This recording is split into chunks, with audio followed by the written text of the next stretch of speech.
Hare Krishna and welcome everyone to our weekly Bhagavad Gita session. We are in the Hare Krishna. Hare Krishna. Yeah, we are towards the end of chapter 2, discussing chapter 2. We started our discussions right from setting the scenes, the first page in the book written by Srila Prabhupada. We are approaching Gita Jayanti. Bhagavad Gita Jayanti will be celebrated on the coming Ekadashi, and we will be running a campaign to distribute as many Bhagavad Gita as it is possible, written by Srila Prabhupada, to the people as much as possible. And we are encouraging everyone to participate in this marathon. Purchase books, give books to as many people as you can, and thereby contribute to the overall success of this whole campaign. We want to reach out to each and every individual. Every every person should have his or her own personalized Bhagavad Gita. So on which is, I have a Bhagavad Gita copy which we got when we attended first course, Gita made easy, in ISKCON Juhu temple, and this is dated 13th June 2013. 2013. That was the first day when I seriously tried learning Bhagavad Gita. Something about I attended a course, a 3 day course, for giving a for giving me a high level overview of Bhagavad Gita. so we also I'm still using the same book. I would have gifted many books to many people, but I still use the same personalized book. I have When I did my Bhakti Shastri, I took notes. I was making markings in that book, writing important points in that book. So it's my personal book, personalized book. So like that, since we are all students of Bhagavad Gita, we all should have our own textbook, our own personalized copy of Bhagavad Gita, which you should only use for our purpose. And all of us should have, each one of us should have like that. And like that, every individual on the planet should possess one Bhagavad Gita. It's so important. And we'll discuss through again, in the course of discussion we'll figure out why it is rated so high, why it is considered to be the best book in the world. As we move, we'll pick up few verses from Bhagavad Gita second chapter, and we will talk about the theme, or the topic for today's discussion is war against temptation. It's a war, so it's no surprise that we happen to see this picture often, and we resonate so much with this picture. We relate with this picture. Yes, I probably am somewhere here. Every day I feel as if we are at war. Everyone is at war with me, and we at times, the internal problems itself become so big that I feel as if I am only against war with myself. The internal problems itself trouble us so much. Overthinking, could be many other issues that we all have. Sometimes can overpower us, and we feel as if we are only at war with our own self. So sometimes the enemy can be internal, like mind, temptations, desires, lust, anger, greed, overthinking, attachment. There could be many jealousy, hatred towards other people. So many other emotions that choke our mind and completely baffles us, completely confuses us, completely make us helpless. So those are internal battles, and then sometimes we have external battles as well, with the world, with our friends, our families, our bosses, our subordinates, our superiors, and so on and so forth. So constantly we are grappling with situations. We are moving from one situation to another situation, and then we end up coming on Sundays when we at 11 a.m. all of us tune to our computers or mobile screens to try to come to Bhagavad Gita, try to get some solutions out of this. out of these battles. Try to get some tips from Lord Krishna's conversation with Arjuna on how to win this battle. And we will take some this discussion forward with today's verses by studying today's verses from Bhagavad Gita chapter 2.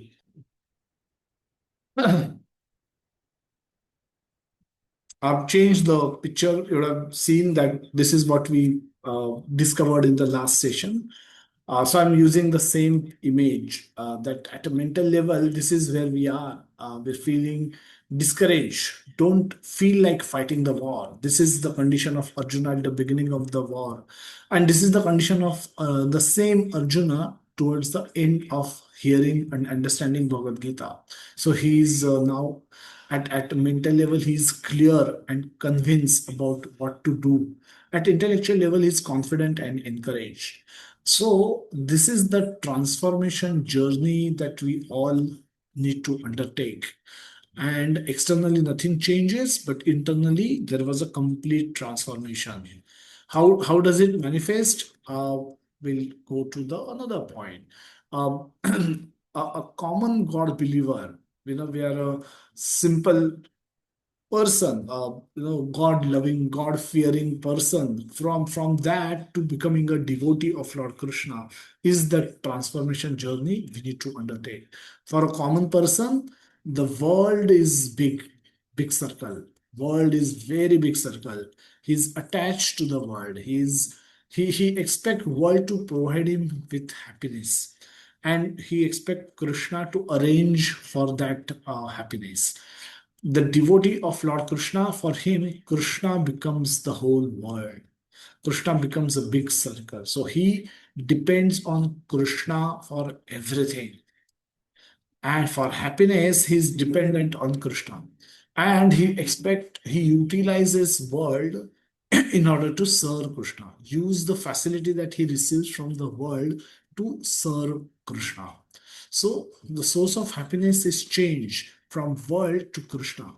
And world becomes simply a mean to serve Krishna. Whatever we get in this world, whatever devotees get in this world, they apply it, use it for service of Krishna, for Krishna's pleasure. So, right, so the emphasis, the shift of emphasis is very big. From my pleasure to Krishna's pleasure is the big shift. So a hand, imagine a hand, whole day hand think how he can derive pleasure by eating rasgulla. Hand will struggle. No matter how many years this hand spend in thinking how to enjoy a rasgulla, hand will be a failure at the end of that thought process, at the end of that brainstorming exercise. Why? Because hand is still not cooperating with the stomach. Hand is not cooperating with the body. The hand in all by itself is a complete unit. Everything that is supposed to be there in the hand is present. However, hand cannot become happy independently unless hand serves the body, unless hand put uh, put that rasgulla into the mouth, and from there it goes to the stomach and gives nourishment to the entire body, including hand otherwise on its own independently cannot become happy, cannot नहीं get. सुनाई देगा. So this is our condition, and this is क्या the चीज? information we are seeking. um, this is where we are. Arjuna, in the conversation, Arjuna asked a question in the 54th verse of Bhagavad Gita, that how the Krishna explained him about the person who is equipoised, who is very fixed in his consciousness, who is doesn't he's a sthita prajna, and that yogi, that transcendentally situated person, doesn't get affected by the ups and downs of life. Now, all of us face ups and downs in life, and this person is able to survive, easily float over both of them. In both situations, he doesn't either get elated or becomes very happy, very proud, very arrogant when he becomes successful, nor He becomes depressed when he fails sometimes. So Arjuna is wondering, probably Krishna is describing him about telling him about a person who he is not. But maybe Krishna want me to become like him. And hence Arjuna is asking this beautiful question in the 54th verse, that Sthita Pragyasya ka bhasha samadhistasya keshava sthitadhi kim prabhasheta kim asita vrajeta kim. The four questions. Ka bhasha. What are the symptoms? What are the general symptoms and characteristics of this person? How do I recognize this person? So if I want to become like him, मुझे पहले जानना होगा कि ये ऐसा ऐसा व्यक्ति मुझे कहाँ मिलेगा. तो if I find him, then only I can learn from him and I can become like him. So आप कृपया मुझे समझाइए कि how do I find this person? What is the description? What are the symptoms? What are the characteristics of such person? So which are answered by Krishna in the 55th verse of the second chapter. Kim prabhashet? How does he speak? On receiving praise or blame, affection or hate, what will he say internally and what will he say externally? And then, Krishna explains that through a couple of beautiful verses. Sukha dukheshvu anudvigna mana, sukheshu vigata spruha. Very beautiful word, anudvigna. Udvigna means a bewildered mind, agitated mind. Anudvigna means unagitated mind. Mind. So even if he receives praise or insult, uh, praise or blame, affection or hate, in his mind, he does not get agitated. So he remains calm. He remains composed. And in both situations, it's natural for someone to become very happy when we receive praise, and the same person has no other choice but to become depressed when sometimes they are criticized.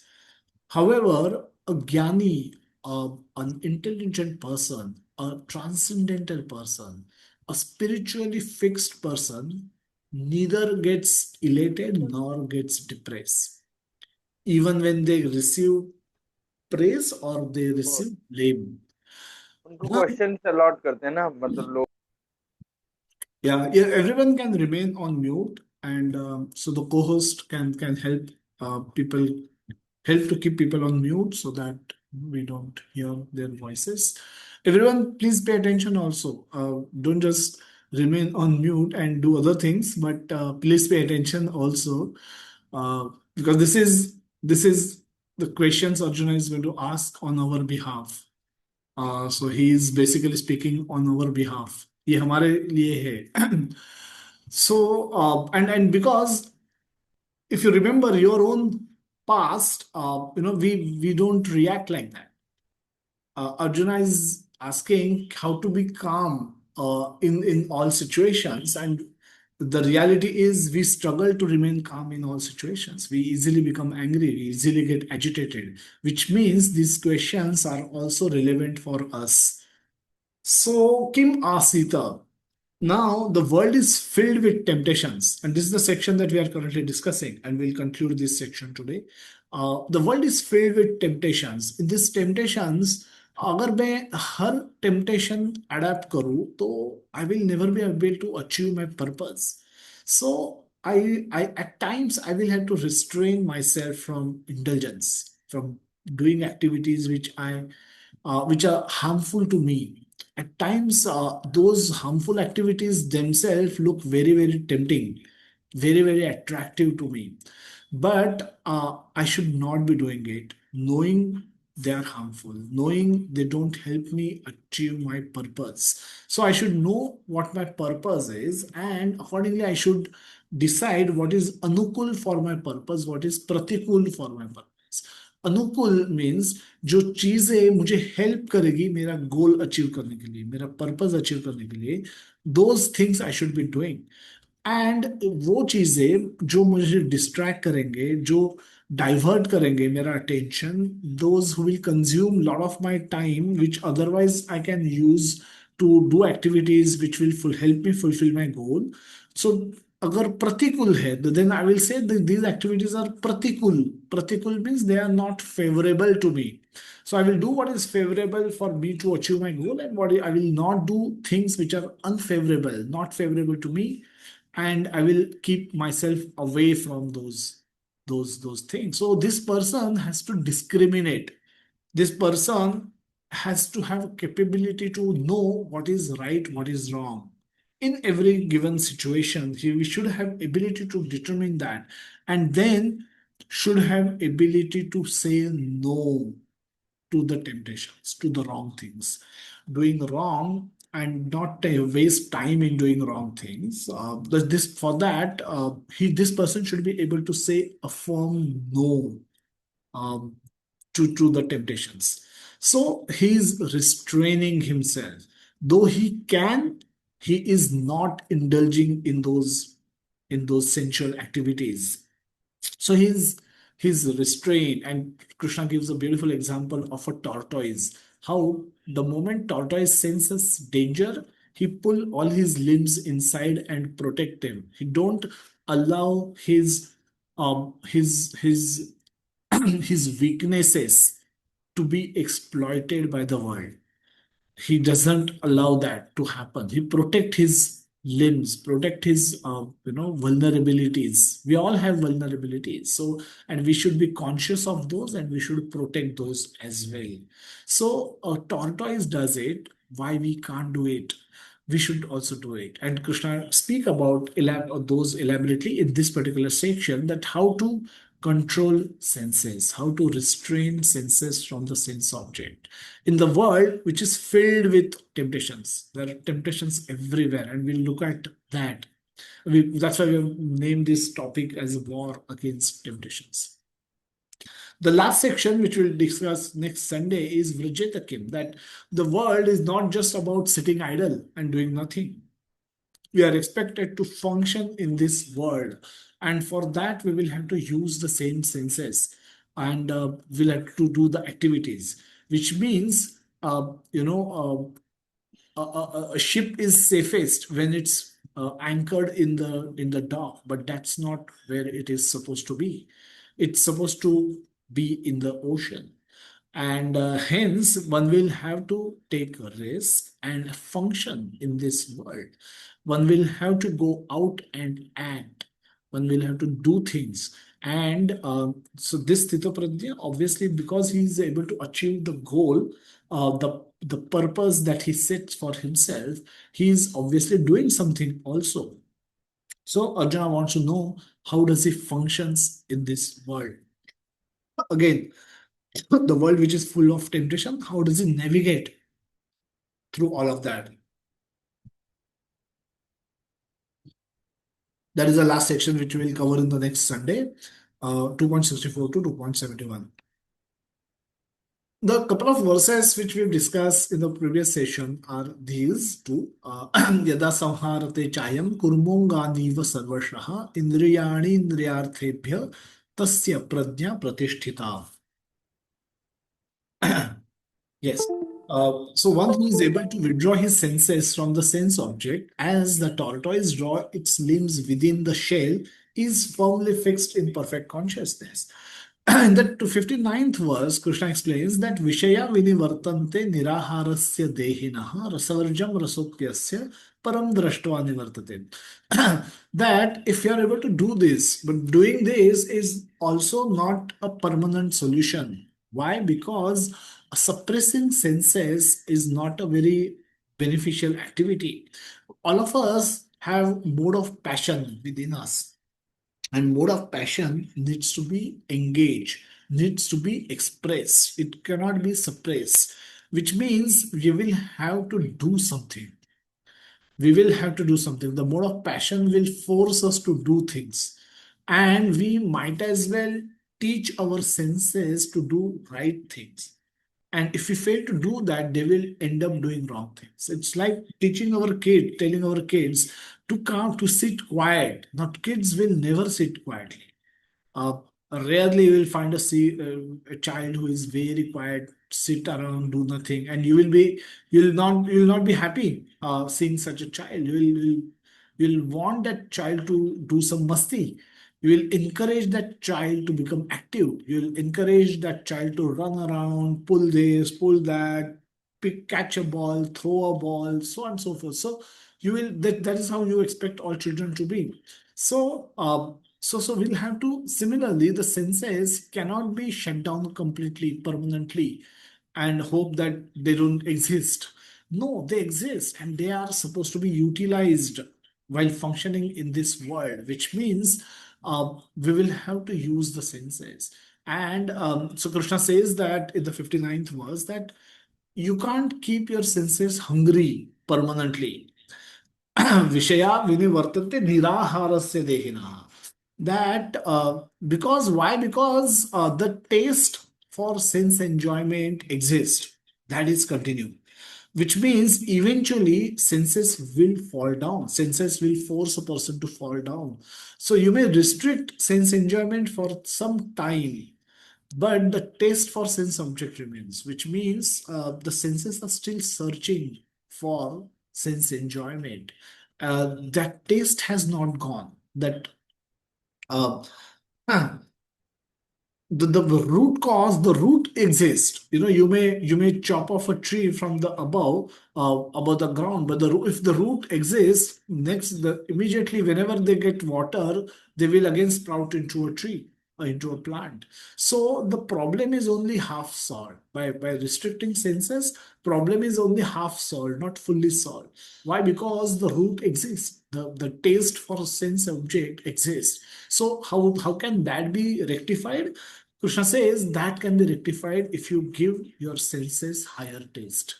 If you give your senses objects which are bigger and better, and then it's like giving a 500 rupee note. After getting that, a 5 rupee note will not value anything, will not mean much. So a higher taste, a very gross example, but just make a point that there exists a higher taste in happiness also. And that higher taste, when get, one is able to give up the lower taste. So even if the root exists, but you have changed the taste only, change the change the object only, and thereby you are still able to really engage your senses, but at the same time don't go towards lower sensual activities. So this is how Krishna concludes the 59th verse, which we discussed in the previous session. The two couple of four verses which we'll discuss, that in the next verse, Krishna again talks about a person who is a jnani, who is a knowledgeable person. We'll look at the verse. The yatato yah api kaunteya purushasya vipaschitaha indriyani pramathini haranti prasabham mana. Very interesting verse. Yatato yapi kaunteya. Ya api kaunteya. Yatato means somebody is endeavoring. Somebody is trying very hard. Ya api kaunteya. पुरुषस्य विपश्चितः. ये पुरुष कैसा है? ये ज्ञानी है. He is able to discriminate intelligently, intellectually. He knows what is right, what is wrong. And वो क्या कर रहा है? He's trying to discriminate and trying to do right things. However, Kaunteya, Arjuna, इंद्रियाणी प्रमाथीनी. इंद्रिया हमारी इतनी पागल है, इतनी मैड है. इंद्रियाज कैन बिकम एक्सट्रीमली मैड. प्रमाथीनी, प्रमाथी वर्ड फिर से यूज होता है टू डिस्क्राइब अवर माइंड. चंचलम ही मन कृष्णा. प्रमाथी बलवत दृढ़म. प्रमाथी इज मैड, लाइक शराब पिया हुआ हाथी. एक तो हाथी इतना पावरफुल होता है, and drunk and mad elephant becomes practically uncontrollable.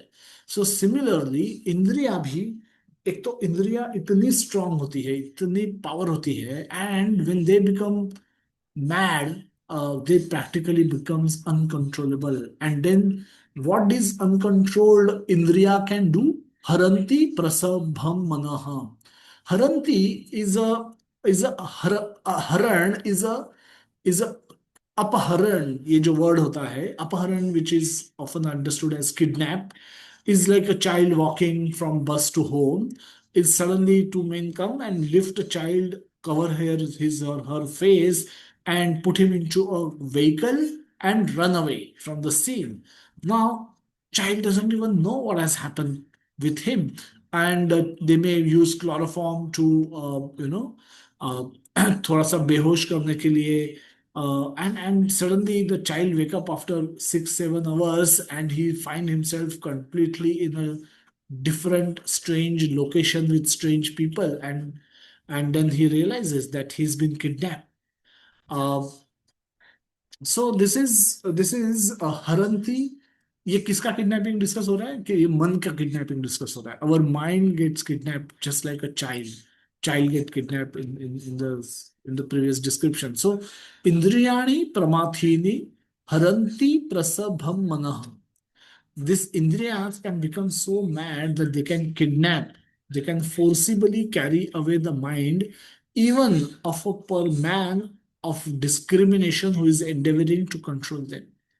Even of a man discriminating, even of a man who is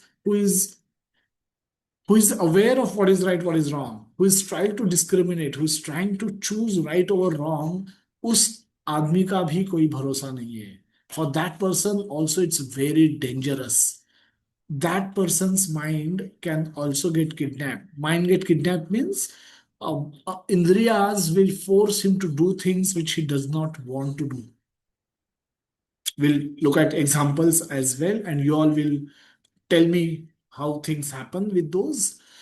तानि सर्वाणि संयम्य युक्त आसीत मत्परः वशे हि यत्सेन्द्रियाणि तस्य प्रज्ञा प्रतिष्ठिता.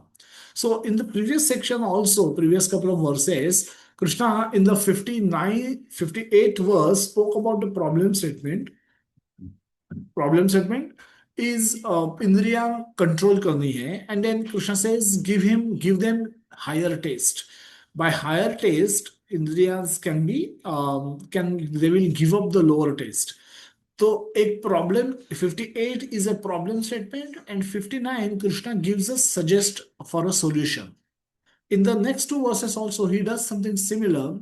Here he's saying कि ठीक है, मतलब इंद्रिया तो इतनी पागल है, इतनी स्ट्रांग है कि कोई किसी योगी किसी किसी योगी की भी they can kidnap mind of a yogi also. And after mind gets kidnapped, the indriyas will force that man to do whatever they want to do.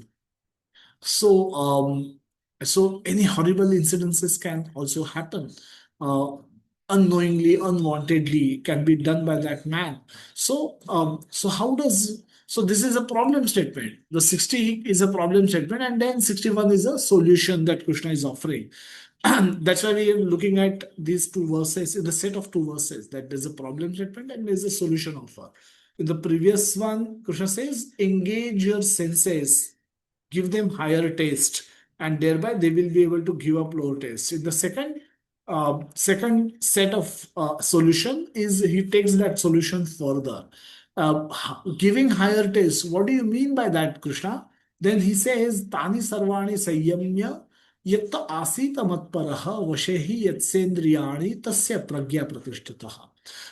That one who restrained his senses, keeping them under full control, and fixes his consciousness upon me, is known as a man of steady intelligence. Now, this is the first time Krishna has made a reference to him as the supreme personality of Godhead. This is the first reference to himself in the entire discussion so far. That he's indicating that he is more than more than just a chariot driver, more than just a friend of Arjuna, more than just a relative of Pandavas, more than just a relative of Mother Kunti, more than just a king from Dwarka, more than he is completely more than all of that put together also. So he's saying the senses can you can control the senses. The better way to control the senses is engaging them in my consciousness, making engaging them in activities which involves me, service, by serving me. If you engage your senses in serving me, they can remain fixed. Now, such is a person called Tasya Pragya Pratishtita. Such is a person called man of steady intelligence. So, again, it has taken this discussion further, deeper, higher, as one may say. That now not only going the he's offering a solution, he's actually telling them what to do. What is the specific solution? He doesn't say just meditate. Meditate, close your eyes and chant Om and meditate. Try to meditate on nothing. He doesn't say that. He says, when you engage your senses in serving me, they remain under control. We'll look at some of these purports also. Then if you choose not to do that, if you say that maybe that's very difficult, and why Krishna, then what will happen to me? Then this is what Krishna has described, that in the 62 and 63rd verse describe situation when one fails to engage his mind and senses in the service of Krishna. What will happen to those people? ध्यायतो विषयान् पुंसः संगस्तेषुपजायते संगात संजायते कामः कामात् क्रोधो विजायते क्रोधात् भवति सम्मोह सम्मोहात् स्मृति विभ्रमः स्मृति भ्रंशात् बुद्धिनाशो बुद्धिनाशात् प्रणश्यति. So we title this slide as eight step downfall. We'll identify these eight steps and we'll discuss them as well. Dhyayato Vishayan Punsaha. Now, Dhyayato word is very significant. Okay. It is not Pashyato. Can somebody explain what is the difference? Pashyato and Dhyayato. Is there a difference or it is just the same? Somebody can raise hand if they can think of something. Yes, Ashwini Walkar Mataji. हरे कृष्ण प्रभु जी। प्रभु जी हिंदी में दूंगी उत्तर।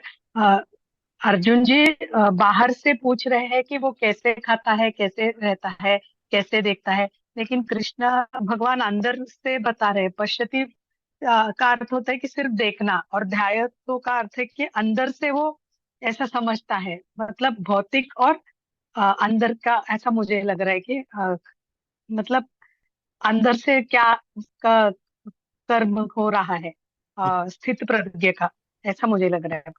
हाँ नहीं, in the context ध्यायतो विषयान पुंसः, इन मतलब जो sense objects है उनको देखने की बात हो रही है। सो ध्यायतो इज द वर्ड, नॉट पश्यतो विषयान पुंसः। दो सेंस ऑब्जेक्ट्स है विच आर टेम्पटिंग। नाउ उन ध्यायतो is the word that is utilize. Kanchan Mata ji and then yes Kanchan Mata ji. Hare Krishna Prabhuji. What I understand from this is Pashyato is how he's making him see to the world, like how we see on the social media. People are trying to tell us that they are very, very happy, they are enjoying these vacations and all, but actually what they are inside is Dhyayato, how they feel inside of them Mm-hmm. in Okay. reality. Yeah, Vishwanath. Hare Krishna, Purana. So I think, as per my understanding, Pachodo means we have to observe the things, okay, and Dhyato we have to meditate or contemplate on the things. Meditate on this. Correct. So it's not just seeing, it's seeing and then replaying what you have seen in your mind again and again. So that is when the meditation happens. So, yeah, sorry, Lakshmi Mataji, we'll quickly go to the presentation, and but we will come back to you. We have a lot to discuss as well today. So, the Pashyato, we see many things, but not everything catches our attention. If you drive on the highway, many billboards will be there with half semi-nude or half nude or half nude people, models displaying various products and commodities.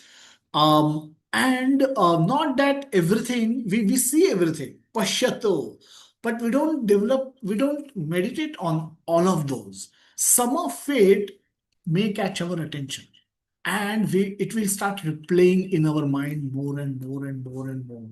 And that is when the dhyayato happens. Contemplation happens. Contemplation implies that you have absorbed something, you have taken, there is an input, and then that input you are working on constantly. You're again chewing it, chewing it, chewing it, again replaying it, replaying it, replaying it, and that is how the dhyayato happens. So sometimes, yes, I mean, some things you will see repeatedly, eventually you will meditate on it. But that is a difference. There is a difference. That is the difference between the dhyayato and the pashyato.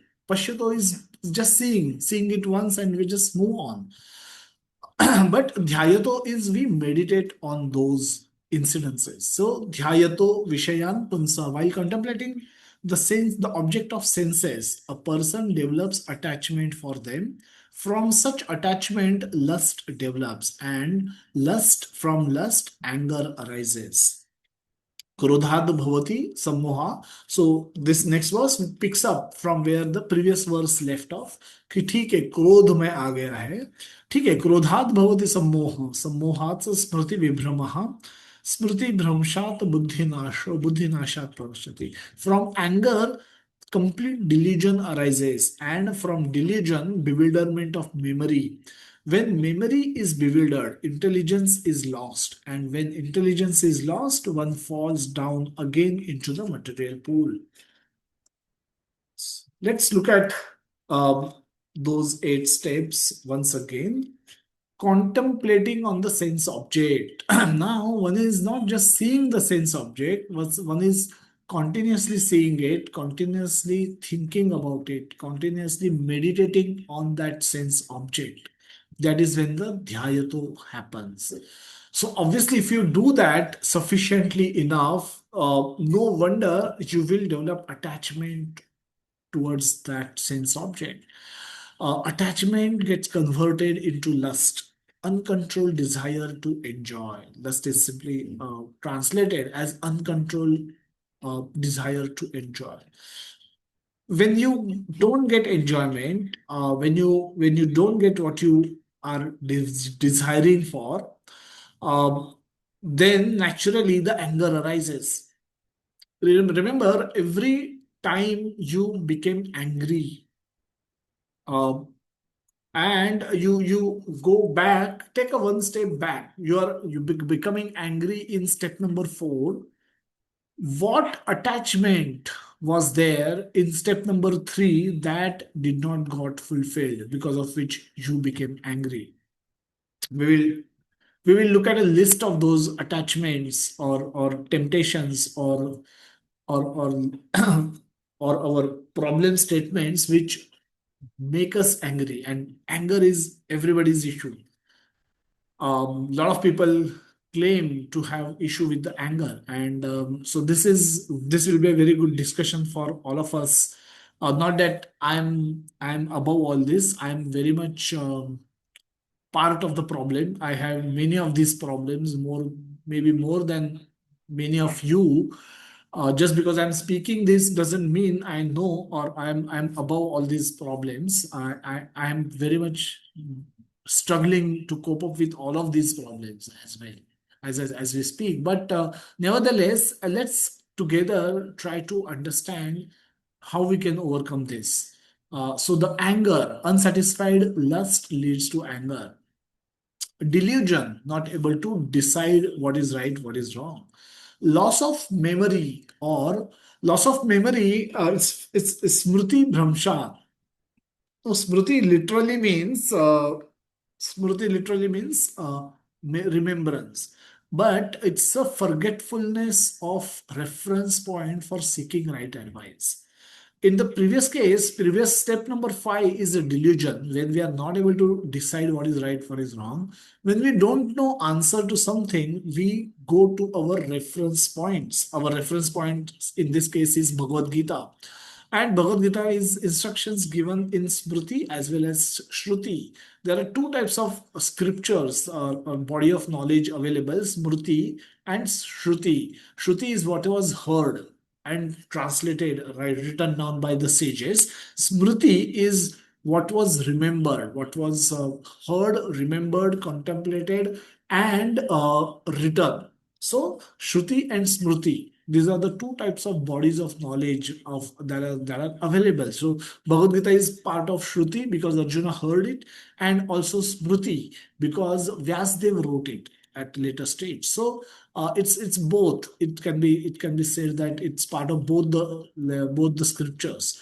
So that the reference point also one forgets. When one doesn't know what is right, what is wrong, one should know where to go and get that information, but that also is forgotten.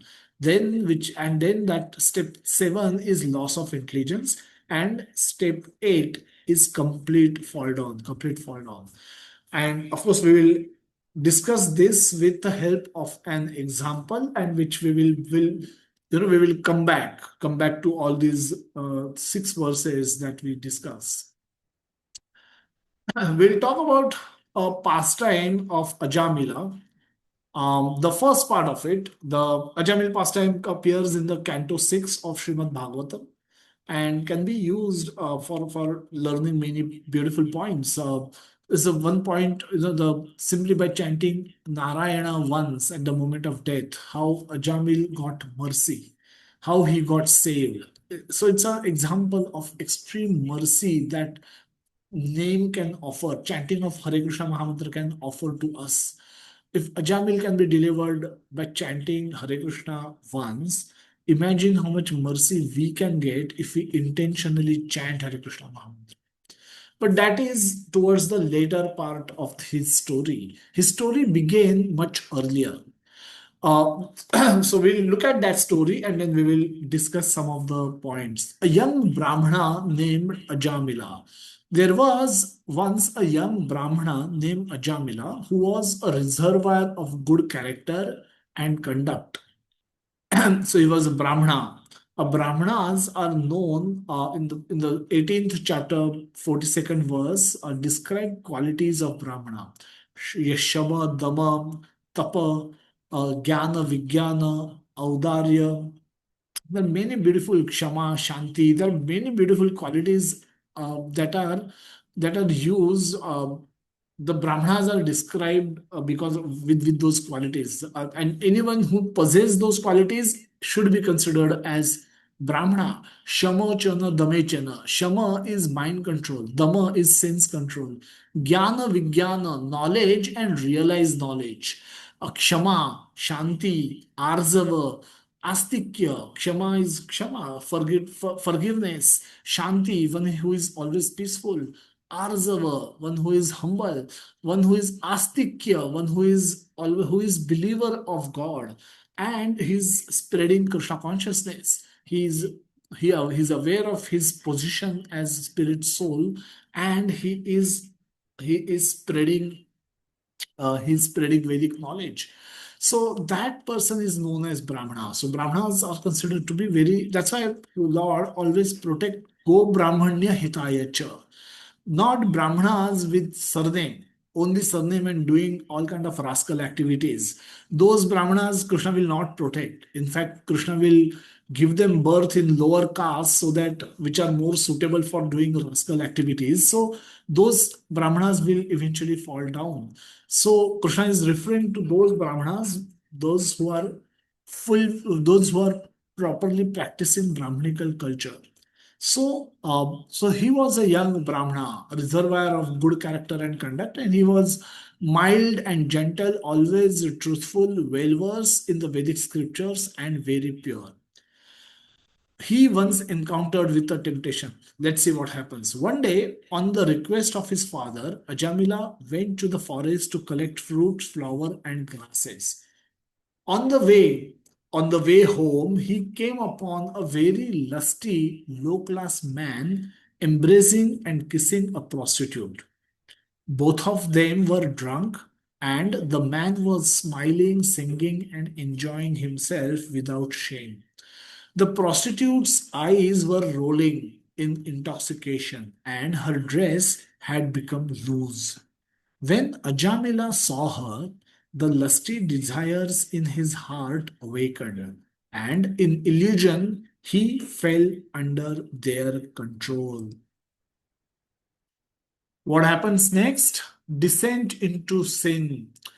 Remembering the instructions of the scriptures, Ajamila tried not to gaze at the woman. He strained to control his lusty desires with the help of his knowledge and intellect, but he failed and as a result lost all his good sense. In the days that followed, he always thought about the prostitute, and within a short time, he took her as a servant in his house and abandoned all the Brahmanical principles. If this was not enough, Ajamil went further. A life of sin. Ajamila began spending the money he had inherited from his father on various gifts to satisfy the prostitute. He even abandoned his beautiful young wife, who came from a very respectable family. Thus, Ajamila spent his long life irresponsibly breaking all the rules and regulations of the Holy Scriptures. He was unclean and addicted to forbidden activities. Living extravagantly, he maintained his family by harassing others, cheating, gambling, and theft.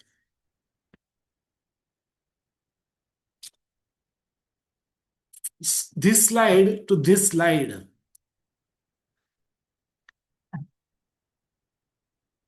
what temptations can do. We'll come back to Ajamila's story and we'll try to discuss this with help of something that we will discuss now. But we'll come back. So please remember this, and we can come back to these slides also. What do you mean by a temptation? What is really a temptation? Temptation is lusty. The temptation is lusty desire, an urge or irresistible craving. That is temptation. Uh, this craving is to do something or get something. To do something or get something.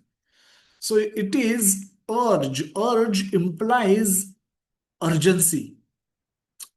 I have a desire to visit America. Now, I may have a desire. Okay, fine. I want to go to America and see various places or visit Switzerland, do a 10-day vacation in Switzerland. I may have a desire, but there is no urgency to it. I don't want to say I want to go today or now or tomorrow. I'm saying, okay, I have a desire. We all like to go on vacations, and I have seen pictures of Switzerland. I've liked it. And I would want to go and visit with my family to Switzerland. I would like to go and spend 10 days visiting various places in Switzerland. There's no urgency attached to it. So it's not it's not temptation, it's not tempting enough, it's not irresistible craving, it's not urge, classified as urge. Uh, but um, but when an alcoholic person wants to consume alcohol, uh, the craving become irresistible. He just cannot stop thinking about alcohol. He keeps searching for alcohol. If he has money, he will simply go and buy it. He will he know it's not right, but he will. So there's a craving which is irresistible. There are consequences. He understands that it will affect his health, it will affect his mind, body, and relationships and everything. It's just it has a power to destroy his life completely. He understands the consequences, but he's unable to control them.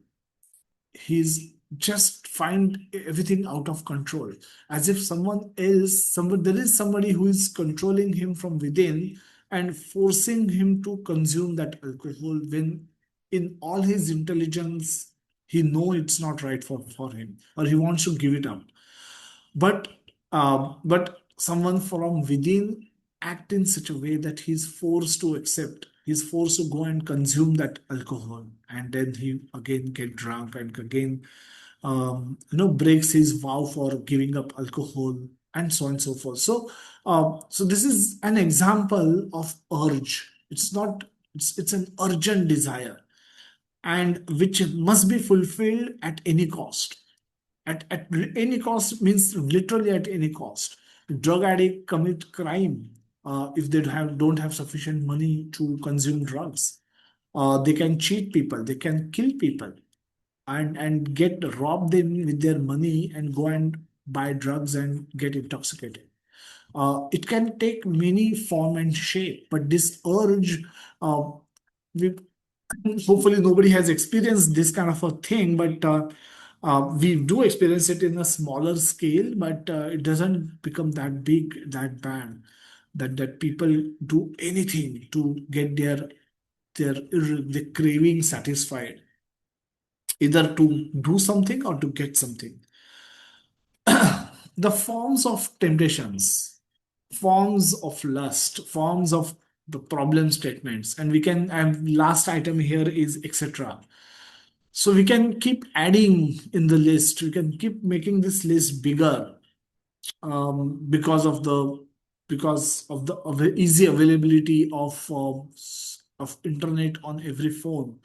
So it's easier to watch obscene images than to fetch a bottle of water from refrigerator at home. uh, Sitting at home, sitting on sofa, it's difficult. You have to still get up from your place, go toward the kitchen, or the place where refrigerator is kept, open it, and then pull a bottle of water from it, and then come back to your seat and drink. This is far more difficult. What is easier? Easier, just go to your browser, type few words, and get obscene images on your phone. So everyone is hooked to this today. So let's understand if there are any um, if there are any questions regarding some of the temptations that I have listed, against whom all of us need to fight battle. For some of us, some can be very troubling. So for some, no, some of these may not be troubling as much, but there could be other things which are not listed here. Those could be, the items that might be troubling them. So it's individual list, but it's nevertheless a list which will have which has items which many of us might find common. There could be some many common items can be there, which everyone may be trouble. So the first and foremost is male female attraction and enjoyment.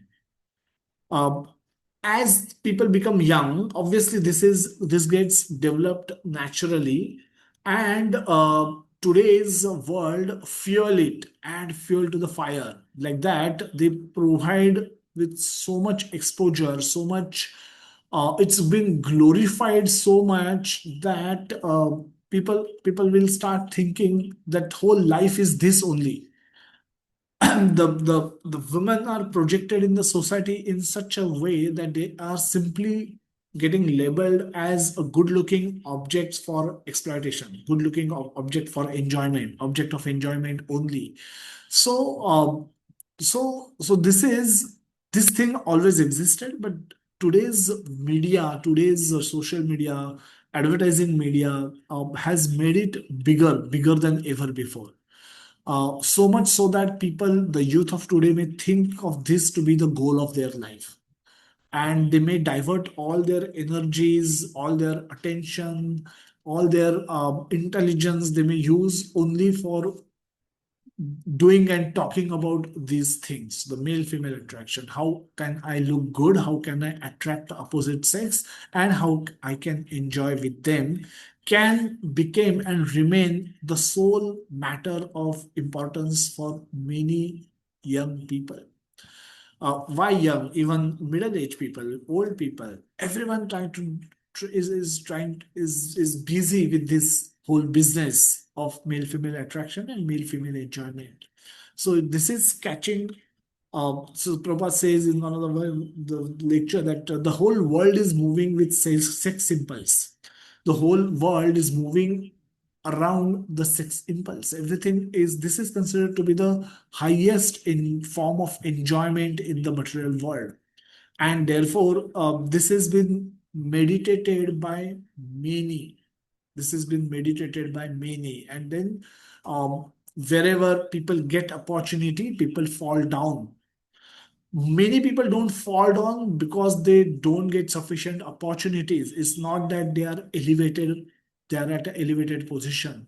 They don't get right opportunity at right time, and hence they remain protected.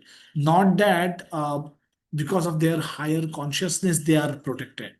Some of us can be, but some of us can be in the second category as well, that they are protected by lack of opportunities for exploitation, for fall down. And so that is one of the biggest concerns, because of the biggest temptations that everyone needs to fight with. The wealth and opulence is necessary. The money is necessary, but lust for money can be very dangerous. Many people we see live life for earning and saving money, and so they're mad behind money, mad after money, and then whole their life they use simply to earn money. They don't even enjoy their own money. They can't even enjoy their own money. They don't have time to enjoy their money as well. They are so much mad behind wealth. You can stop me if you want any more explanation about any of this item, but so lust is generally referred to as male-female attraction, but lust for honor, lust for respect, lust for pride can have bigger implications also. uh, when we are insulted, when we are our pride is hurt, when we are not respected, when we are not honored, the humiliation we face, the insult, the agony we face, the agitation of mind we experience can be devastating. And then, therefore, these items also constitute a very, it's very significant. Just so.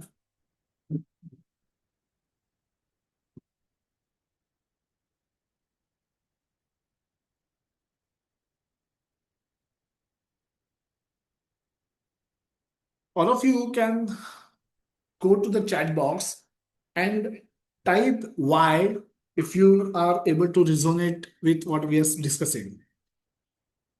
If this makes sense, you type Y. If no, it doesn't, maybe you can type no, and then we can discuss some of the questions. I'll move forward as you keep typing. I'm checking my mobile phone just to understand if there is any variation. So if it makes sense, by and large I understand it makes sense. So we'll continue, but stop me if you have a question. So love and acceptance.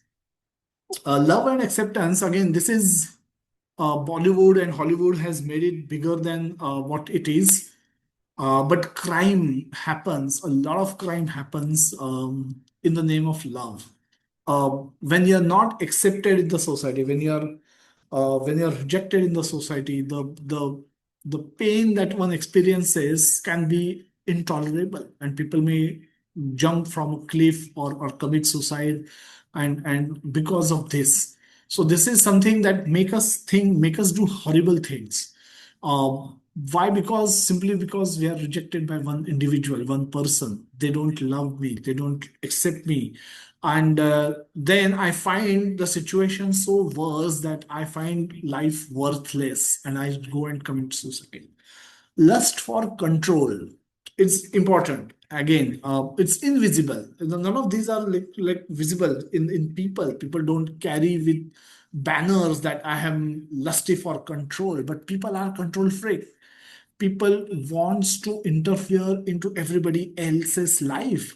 We have so many people around us who barge into our privacy, and they want us to do things their way. They simply can be control freak, and if things don't go as per their plans, they get irritated, they get angry, and so much so that they can do anything to gain control. They can bribe, they can perform. Politics is considered to be bad because it's all power game. Control and power. The one who has more power can rule, and so control, power. This is at a higher level. This can be seen as not so good things, but at our level also we experience people having similar tendencies in a smaller scale, and but they can potentially harm others because of their temptation or lust for control, lust for power. Internet, social media, I don't know whether this should have come first, but yes, this exists today. The screen exists. Our attachment to what screen is immense, and taking get the taking phone away from today's youth is, they will give up their clothes but not phone. They will die and they will want their phone also to be buried or to be given to the funeral. They don't want anybody to see their phones. People protect their phone as if, earlier times the women used to protect their chastity. Phone has become so much important. The life and breath, the life and soul of people is now in their phone. And all of that is possible by internet revolution. Now we have internet in everybody's phone, and unlimited internet, cheap internet, many times even free internet is making matters worse. Food and indulgences. Very simple, but very, very difficult. A craving for eating sweet for a diabetic person is an example. You've been told not to eat sweet, but I cannot live without eating sweet. What do I do? I'll just go crave, and then I'll go and secretly I will eat. Nobody will see, but my blood report will see. If then everybody will see. Everybody will come to know what's happening. And intoxication. We spoke about alcohol, example of alcohol and everything. But by and large, I'm just checking if I'll stop here just to see if there are any questions about any of this, or somebody may want to bring up anything that is not listed here, or else we can move to the next slide. So these are our. I mean, it's obviously these are our enemies. These are our enemies, and for some of us, some of these can be bigger enemies. Some of these can be smaller enemies. But by and large, this and some other maybe which somebody we may put into this list are our enemies against which we need to fight a war. They trouble us. They can take away our peace of mind. Our mind become restless when we are troubled by them. Most of them are not even, none of them are even visible to externally. None of them can be measured. Just like you measure your fever, none of these can be measured also. They can be seen from through our actions, but otherwise, they are very much hidden. So it's very difficult to identify them, very difficult to track them, very difficult to find out which one of these has become active, and we need to act, respond to it. So at times we act normally, thinking we are acting normally, but we are actually acting under the influence of one of these enemies. So it's important to know in war, just like in any war, it's in this war also, it's important for us to understand who our enemies are. War also implies there are zones. So when obviously the war, India-Pakistan war happens, the Rajasthan border, J&K border, Jammu Kashmir border, Punjab border are considered to be safe, to be danger zones, because there is a potential firing that can happen. Some planes may cross over and do some bombing in these areas, and which, being very close to the border, they will be considered as a danger zone. But Mumbai, Chennai, Bangalore, Hyderabad, relatively these will be considered as a safer zone. So there are zones. There are zones, and these zones, now we are not fighting this battle is not against any physical enemy. So the as the enemy is hidden, these zones are also not geographical zones, they are all psychological zones. Our consciousness, our mind is in one of these three zones, can be in one of these three zones. It can be in safe zone. When, as we said, this list, for some people may go through this list and say that, okay, one, two, three, maybe I'm not that much trouble. Maybe three, four, four, five, maybe I'm trouble a little bit more. Six, seven, eight, maybe, I'm not bothered much. So by and large, three, four are my problem areas. The rest are not so much my problem areas. So I'm by and large operating in a safe zone as far as most of my enemies are concerned. And for each of these enemies, I can be having one of the zone. My consciousness can be in one of the zone. For male female attraction, I can be in safe zone. But honor, respect, and pride, I can be in danger zone, something like this. So these are dynamic. These are the position of mind also can change very dynamically. I may not be troubled by and large by opposite sex, but somebody does not give me respect, I become very angry. Now that can be our position.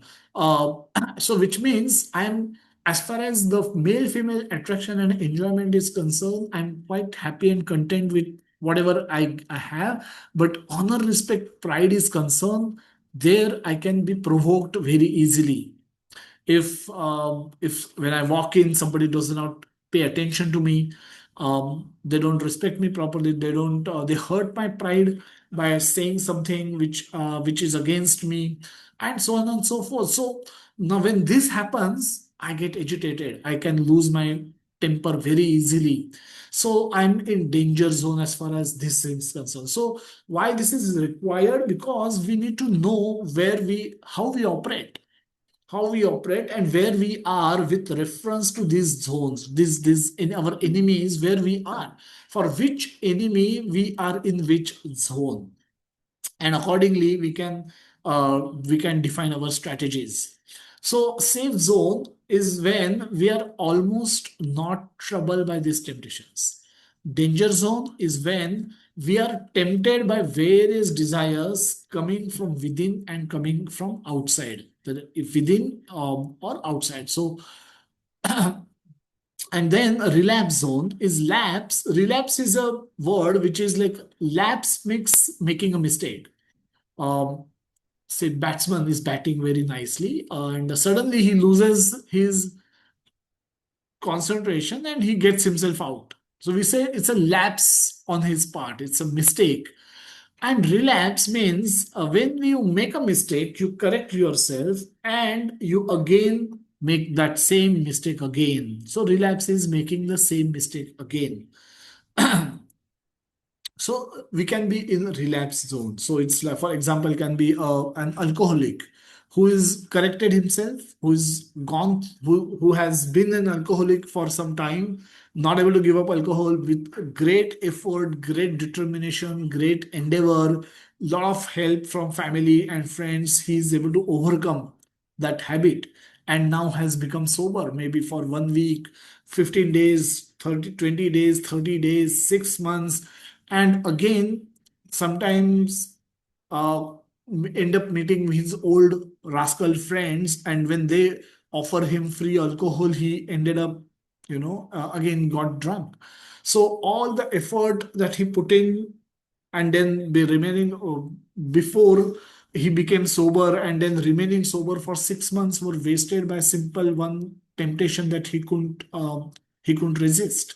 So it became relapse zone. So makes the same mistake again. Not the end of the road, end of journey. He can restart, but again makes the life more difficult. So we have safe zone, we are in danger zone, or we can be in relapse zone. Regulation is important and can be exercised by various ways. We have to understand that in life, regulation is important. The freedom is also important. Freedom, a lot of people emphasize that freedom is everything, but regulation and say no to regulation. A lot of people don't want to come to temple because a temple will tell you to wear decent clothes. So why have rules? Why your god gets troubled? No, it's not that god gets troubled, but you are troubled. When you are wearing short clothes, when you are not improper, when you are not properly dressed, you will be paying more attention to your own self rather than paying attention to the God and the message that He is giving.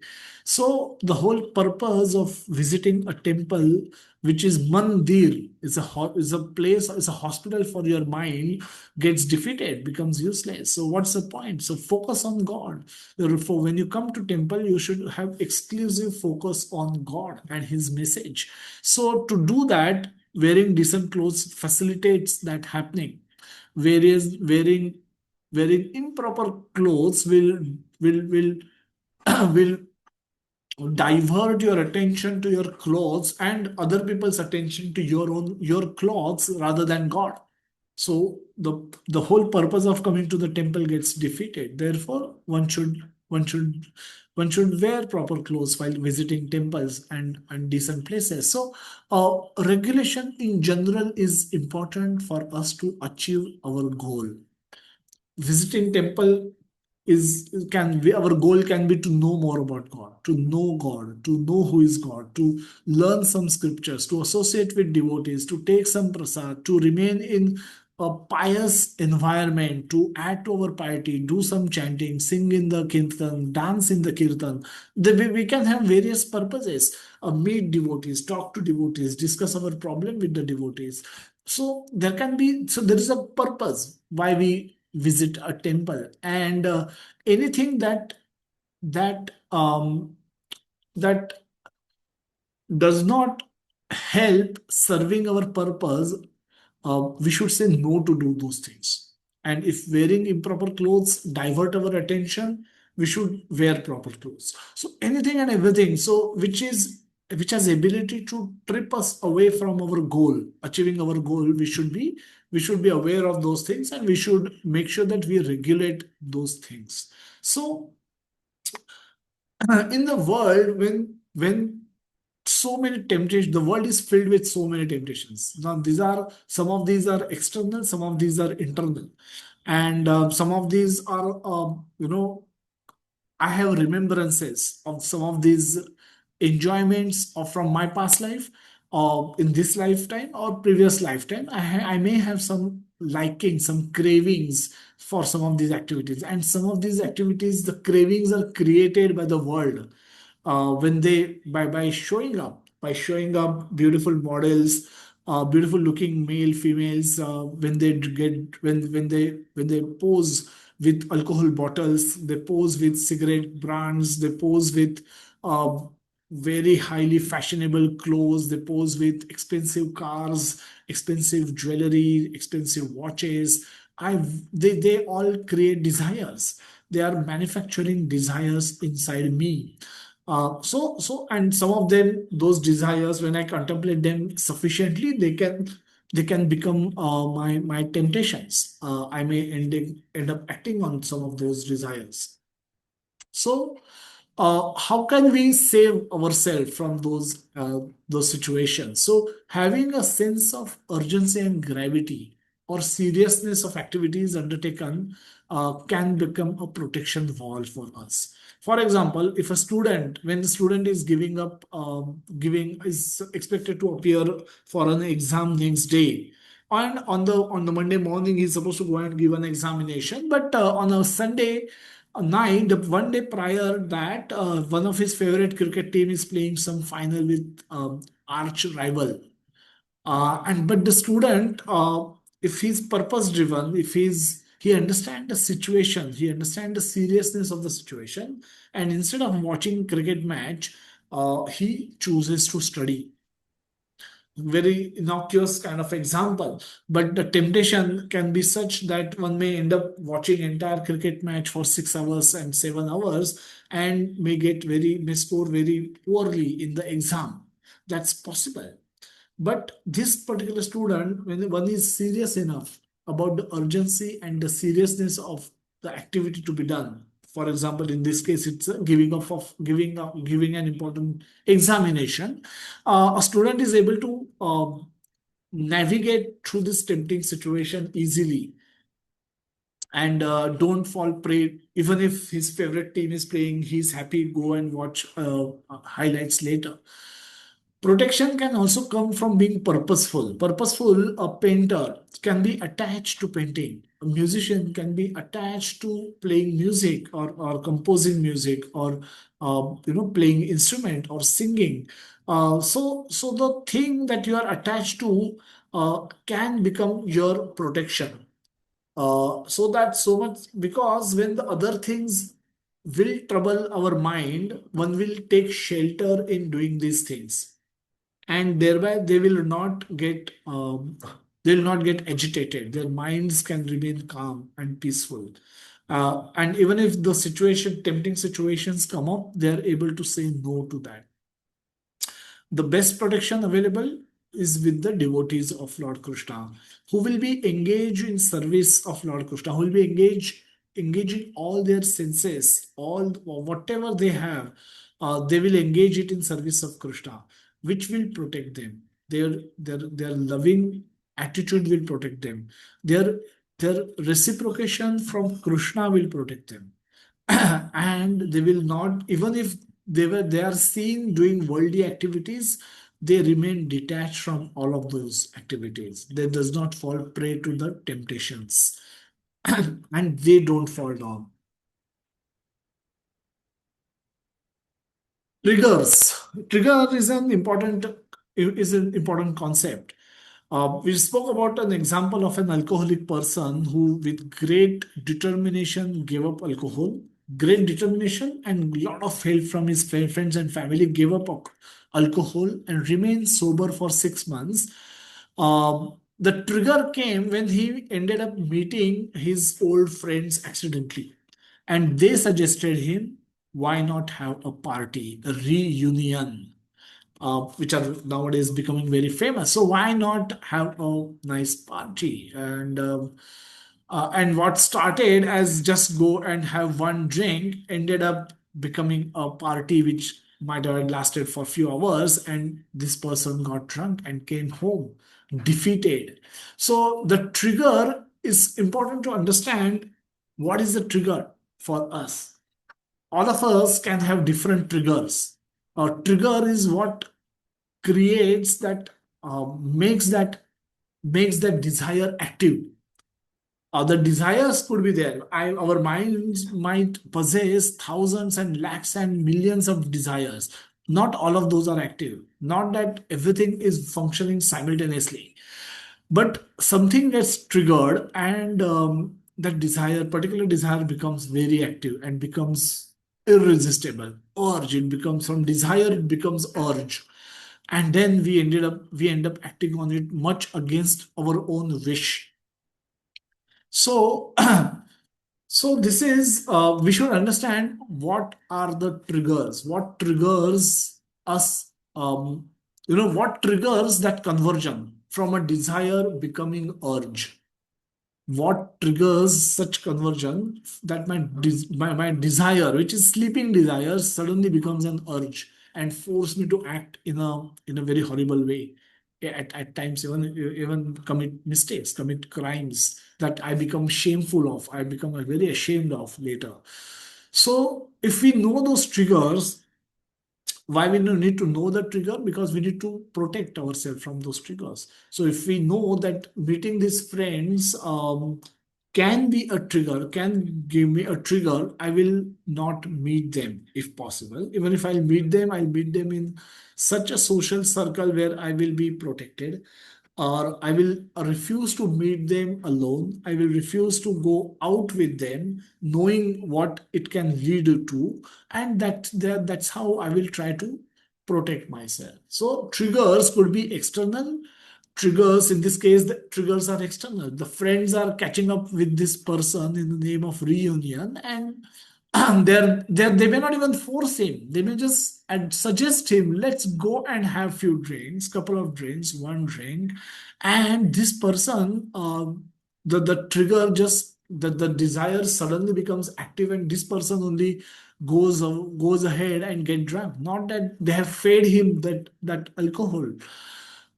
so suddenly, so it could be external and it could be internal when we remember. Now, in this same case, the same person who has remained sober for 6 months may get bored, get bored of doing whatever he was doing, and has nothing to do. He's alone in the evening, in the Sunday evening, um, alone, has got nothing to do, and suddenly he start remembering his life before 6 months. Before 6 months, 3 months, he must have been struggling to give up alcohol with the help of family. But before that, he would have had a lot of parties. He would have, if he's become alcoholic, he would have must have been very, very regular in drinking alcohol. And you don't drink alcohol alone often. You go out with people. You find like-minded people. You all go out, spend a lot of money, and get drunk. And he start remembering some of those events, some of those jokes, that some of those parties, some of those fun events that have fun things that happen during those parties and all of that. And while remembering all of that, he develops a desire. Now, this desire has nothing externally has given me a trigger, but internally, my mind has only created a trigger. So, my mind, if it remains empty, this is what it can do.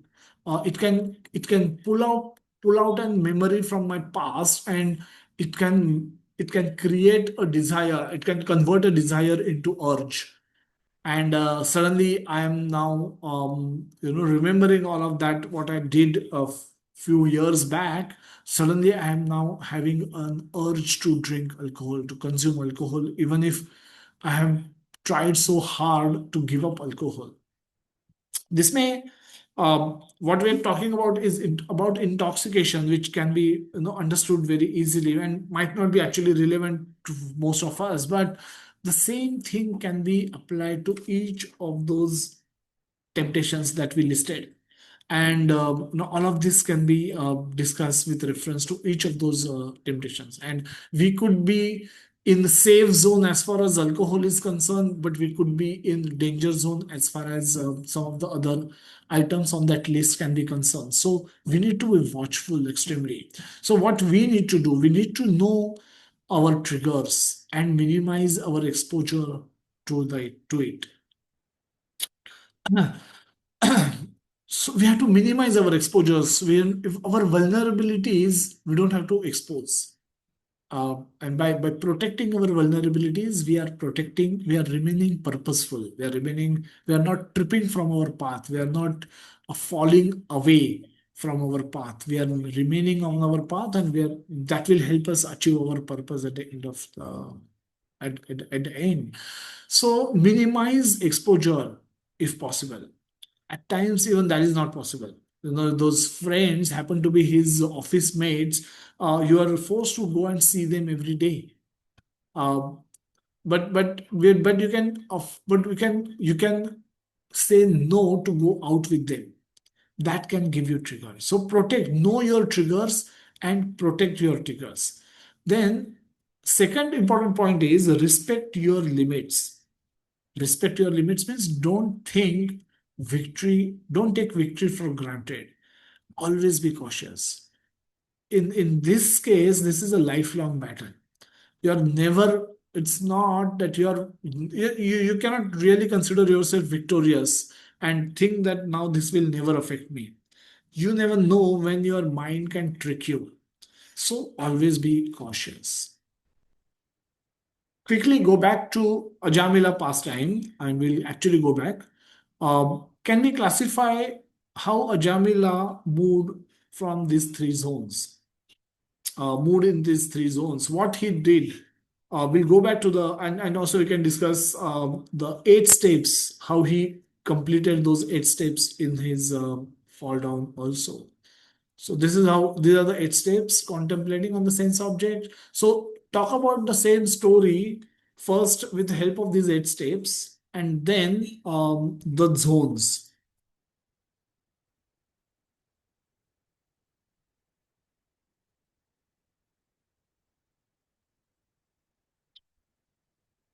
Can we see 8 steps happening in this story?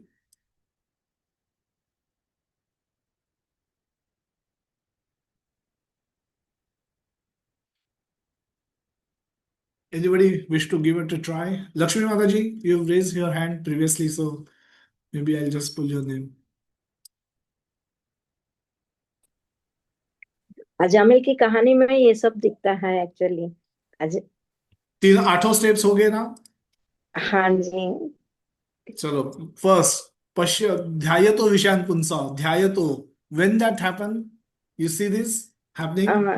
Actually वो जब बहुत अच्छा ब्राह्मण था, सब कुछ सीखा हुआ सब कुछ था, लेकिन जब उन्होंने जंगल में ये सब देखा तो उनके मन में वही घर आने के बाद भी वही गूंजता रहा है।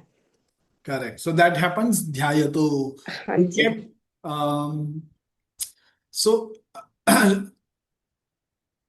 So उन्होंने थोड़ा दिन के बाद तो फिर अपना फैमिली में तो उनको लेकर आया है। correct. लेकर आके फिर उनके साथ में रहने लगा, तो फिर अपना मदर फादर को, फिर वाइफ को, बच्चों को, सबको घर से निकाल लेता है।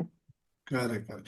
So ध्यायतो विषयान् पुंसा संगस्तेषु उपजायते संगात संजायते कामात कामात क्रोधो भी जायते. ना क्रोध यहाँ पे दिखता नहीं है, यहाँ पे लिखा नहीं है, बट ही इज जब घर से उनको निकाल दिया तो abandoned his beautiful wife. He also removed his parents. He begins. उसमें क्रोध तो दिखता है ना, सम्मोह तो है ही है, उसकी वजह से तो उन्होंने भी निकाल दिया है। Correct, correct. So all the 8 steps and the complete, and then ended up from a very pure Brahmana, he ended up becoming a man who is busy harassing other people, cheating, gambling, and stealing. So this उन्होंने is सब कुछ किया है उनको खुश करने के लिए, और उनका फैमिली को तो डेवलप करने के लिए सब कुछ तो करते हैं। correct. And at a personal level, he fell down from a character wise. A pure Brahmana became a cheater, a gambler, and a thief, and start harassing others. So, from a personal point of view, it was a complete fall down, isn't it? Yes. Okay. Now, from the zone standpoint, safe zone. Was he in safe zone when he was in the first para? He was in safe zone. He came to danger zone when he Lady.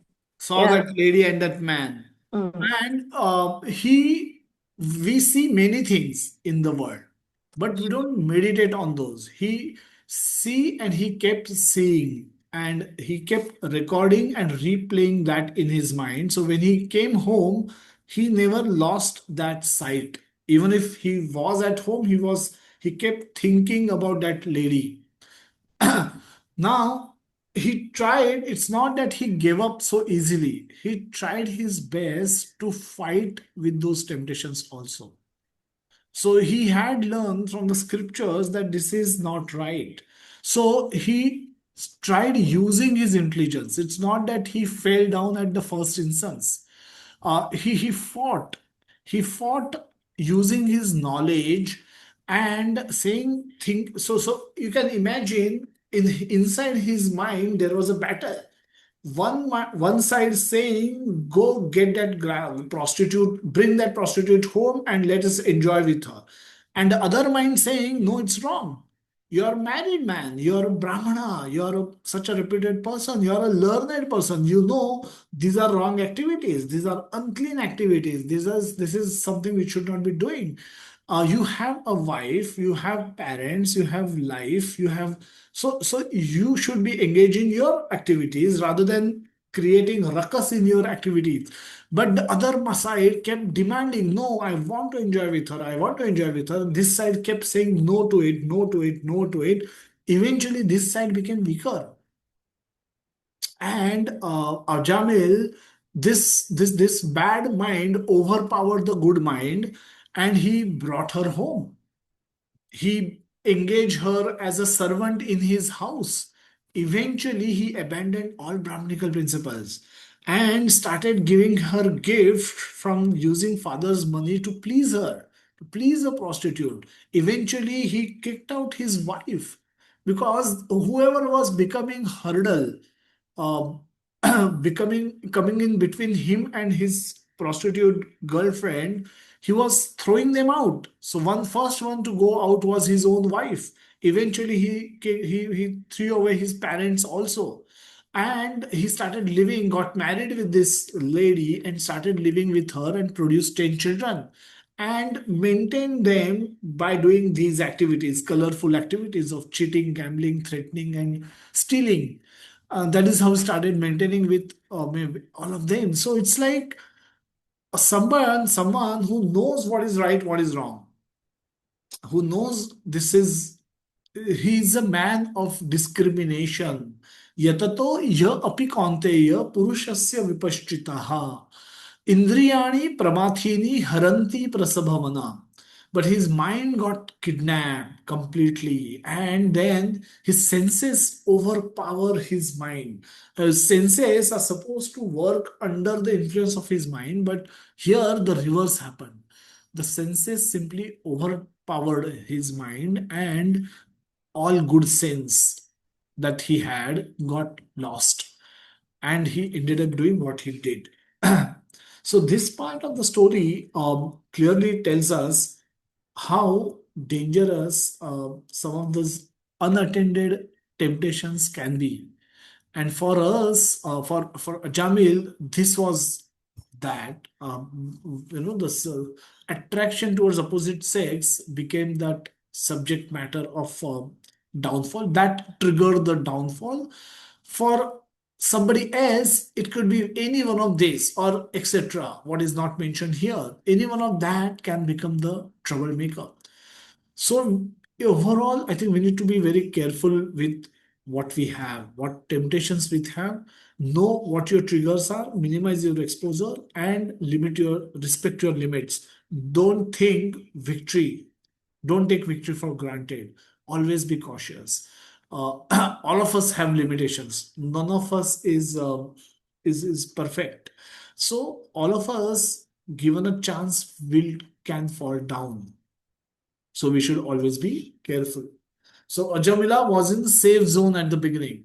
When he saw the when he saw the incidents of embrace, um, that is the trigger that he failed to recognize. He should have moved away. He should have shifted away. His attention, he should have shifted to something else. He should have stopped looking at that incidents. But he continued watching it and moved from safe zone to danger zone. Having realized he's in danger zone, he should have come out of it rather than staying in it. But he failed to do that. He failed to realize that he is in danger zone. Now, not knowing you're in danger zone, will there will be no trigger for you to go out of that danger zone. So he remained there. He remained there, and later he fell down into the relapse zone when he called a prostitute and got married to her, produced those 10 children, and kicked away his own wife, kicked away his own parents, and started doing all colorful activities for maintaining his prostitute wife. So this is how Ajamila moved from one zone to another very, very rapidly. It's not that it can take months. This movement can happen few seconds.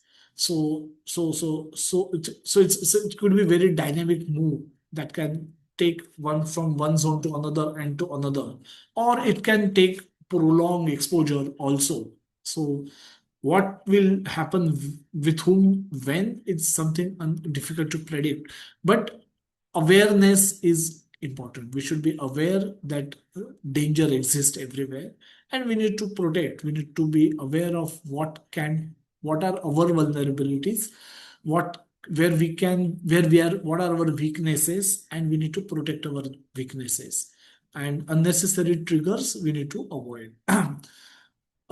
Prabhupada write in the purport of 2.60th verse, 2.60, Indriyani Pramathini Haranti Prasabhamana. That verse, purport, Prabhupada writes that there are many learned sages, philosophers, and transcendentalists who try to conquer the senses. But in spite of their endeavor, even the greatest of them sometimes fall victim to material sense enjoyment due to the agitated mind. Even Vishwamitra, Prabhupada gave example of Vishwamitra, a great stage perfect yogi. He was misled by Menka into sense enjoyment, although the yogi was endeavoring for sense control. So he was trying for sense control, but when Menka came in front of him, he engaged in sense enjoyment. He united with her, and Shakuntala was born. So the and he was not ordinary. Vishwamitra was performing severe types of penances and yoga practice. And of course, there were so many other instances in the history of the world where people have fallen down. The story of Vishwamitra. Therefore, uh, Therefore, it is very difficult to control the mind and senses without being fully Krishna conscious. Without engaging the mind in Krishna, one cannot seize such material engagements. Prabhupada writes in a very categorical way here that without engaging the mind in Krishna, now Krishna will himself say this in the 61st verse, but Prabhupada writes it in this verse itself. So, a practical example is given by Sri Yamunacharya, a great saint and a devotee, who says, since my mind has been engaged in the service of the lotus feet of Lord Krishna, and I have been enjoying an ever new transcendental humor whenever I think of sex life with a woman, my face at once turns from it, and I spit at the thought.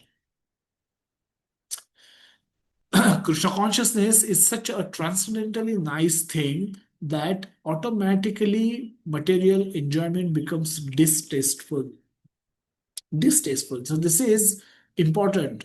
The higher taste is what the enjoyment that one experiences by performing Krishna conscious activities makes the material enjoyments distasteful. So if something is distasteful, we will not want to consume it at all. So then there is no extraneous endeavor required to not eat it. For example, a lot of people don't like Karela or bitter gourd. Now, they don't have to perform austerity to not eat it, to avoid it. Because for them, it's the other way around. Eating Karela becomes an austerity for them. Eating that bitter gourd sabzi becomes a big challenge for them. Not avoiding it. Avoiding it is easy because it has become distasteful. They don't have any taste. They don't have any liking for it at all. They lose their liking. They have lost their. Once you lose the liking for something, it does not. It will stop troubling you. So, so it is as if a hungry man had satisfied his hunger by a sufficient quantity of nutritious eatables. Then he is no more troubled by the food. Otherwise, he will be troubled by the smell of the food also. Prabhupada concludes this purport by talking about Amrish Maharaj, a great how he conquered Durvasa Muni simply because his mind was engaged in Krishna consciousness. Savai manaha Krishna padaravinda yor. So that is covered. So Vishwamitra was a Kshatriya king, and when he visited Vasishtha Muni, he was given a royal reception with the help of a cow named Nandini. So he wanted that cow, which Vasishtha refused to give. So Vishwamitra forcibly took away that cow. And then there was a quarrel between the sage and the king Vishwamitra.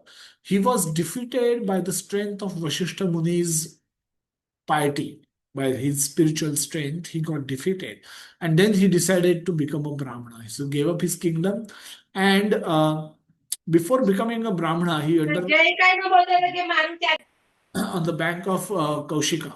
He was also one who tried to stop the same Vishwamitra. Jitendriya means one who has full control over one's senses. The senses are active parts of the body and their activities cannot be stopped artificially. The artificial means of the yogic process to make the senses inactive has proved to be the object of the have proved to be abject failure. Even in the case of great yogis like Vishwamitra Muni. Vishwamitra Muni controlled the senses by yogic trance, but when he happened to meet Menaka, a heavenly woman, he became victim of sex and artificial way of controlling the senses failed. But in the case of pure devotee, the senses are not at all artificially stopped from doing anything, but they are given different good engagements. When the senses are engaged in more attractive activities, there is no chance of their being attracted by inferior engagements. In the 61st verse, Prabhupada will talk about the story of Ambarish Maharaj. Prabhupada writes, this is the verse where he says Matpara, that the senses, if senses are engaged in me, then you have a better chance of controlling them. The senses can be controlled by engaging in my service. That is the 61st verse of second chapter. So Prabhupada write in the purport that the highest in conception of yoga perfection is Krishna consciousness is clearly explained in this verse. Unless one is Krishna conscious, it is not at all possible to control the senses. As cited above, the great sage Durvasa Muni picked up a quarrel with Maharaj Ambarish, and Durvasa Muni unnecessarily became angry out of pride and therefore could not check his senses. On the other hand, king, although not as powerful as Yogi, but a devotee of the Lord, silently tolerated all the sages' injustice and thereby emerged victorious. The king was able to. So the story goes like this: that the Durvasa Muni visited Amarish Maharaj, and it was Ekadashi day, and the Parana time was just approaching. So Durvasa Muni said that we'll go to the river, take bath, and come back. Then Amarish Maharaj can feed him with feast. And he went and went and went and took long time to return. And the Paran time date Parana time, the Ekadashi Paran time on Dwadashi was approaching, coming very close. And then Amrish Maharaj just took a water with tulsi leaves and broke his fast. And the moment he broke his fast, Durvasa Muni appeared there and said, "You have you have been very disrespectful towards me. I am your guest, and before feeding me, you are eating."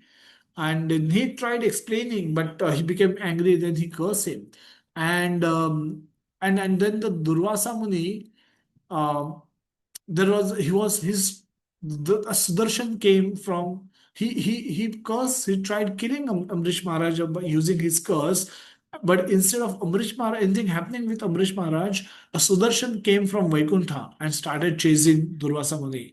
And he went from one planet to another planet to another planet, and the Sudarshan Chakra kept following him. He finally came back to Amrish Maharaj. He came back to Vishnu, went to Vishnu Loka and prayed to Lord Vishnu, saying that please save him from that Sudarshan Chakra. And the Vishnu refused. He said Sudarshan has been released to protect his devotee. Now you need to go and beg for forgiveness from my devotee alone. And then Durvasa Muni came back to this planet, went to Amrish Maharaj, begged for forgiveness, and then at his and he which he did immediately. And immediately the Sudarshan Chakra stopped troubling Durvasa. So So that was his story. So Prabhupada writes that he was able to control his senses all throughout this incidents. Even though it was unjustified, the anger of Durvasa Muni was unjustified. Amrish Maharaj was completely tolerant and completely silent in this entire incident. So Prabhupada is saying that he was able to control his senses because of the following qualifications as mentioned in the Srimad Bhagavatam 9 canto 4.18 to 28, the four verses. The translation of the same goes like this, that King Amrisha fixed his mind on the lotus feet of Lord Krishna, engaged his words in describing the abode of Lord Krishna, his hand in cleansing the temple of the Lord, his ears in hearing the pastimes of the Lord, his eyes in seeing the form of the Lord, his body in touching the body of the devotees, his nostril in smelling the flower of the flowers, flavor of the flowers offered to the lotus feet of the Lord, his tongue in tasting the tulsi leaves offered to him, his legs in traveling to the holy places where his temple is situated, his head in offering obeisances unto the Lord, and his desires in fulfilling the desires of the Lord. And all of these qualifications made him fit to become Matpara, devotee of the Lord. The word Matpara is most significant in this connection. How one can become Matpara is described in the life of Maharaj Ambarish. The senses can be completely controlled only by the strength of devotional service to Krishna. The senses can be completely controlled only by the strength of devotional service to Krishna. Also, the example of fire is sometimes given. As a blazing fire burns everything within a room, Lord Vishnu, situated in the heart of the yogi, burn up all kind of impurities. The Yoga Sutra also prescribe meditation on Vishnu and not meditation on the void. We have to be Krishna conscious, devoted to the personality of Godhead. This is the aim of real yoga. This is the aim of real yoga. We'll talk about, conclude this by discussing another story from Chaitanya Charitamrita when Haridas Thakur was living. Haridas Thakur was chanting was famous for chanting 3 lakh rounds, 3 lakh names of Lord every day. And so he was very noble, very wonderful person, wonderful Vaishnava personality. So became very famous. People loved, and people loved him all over the place, and they used to be very respectful towards him. So there was a zamindar of the district. Ramchandra Khan became very envious of him. This Ramchandra Khan planned for to dishonor Haridas Thakur, and he could not find any fault or fault in the character of Haridas. So he devised a plan to make him stray away from his path. He called for a local prostitute who agreed and said she would attract the mind of Haridas Thakur within 3 days. And what she did, she dressed one night she dressed herself very attractively and went to the cottage of Haridas Thakur. After offering her obeisances to the tulsi plant, she sat at the doorway before him and told Haridasa her mind was greedy to be united with him. Haridas Thakur replied, I shall accept you without fail, but you will have to wait until I have finished chanting my regular rounds on my beads.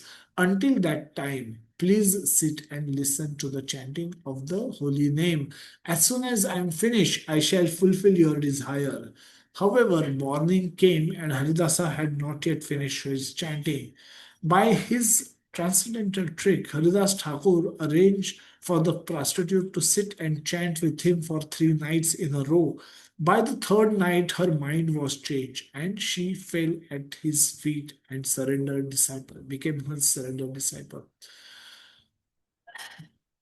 Quick question. We see, uh, we see Haridas Thakur and case of Ajamela.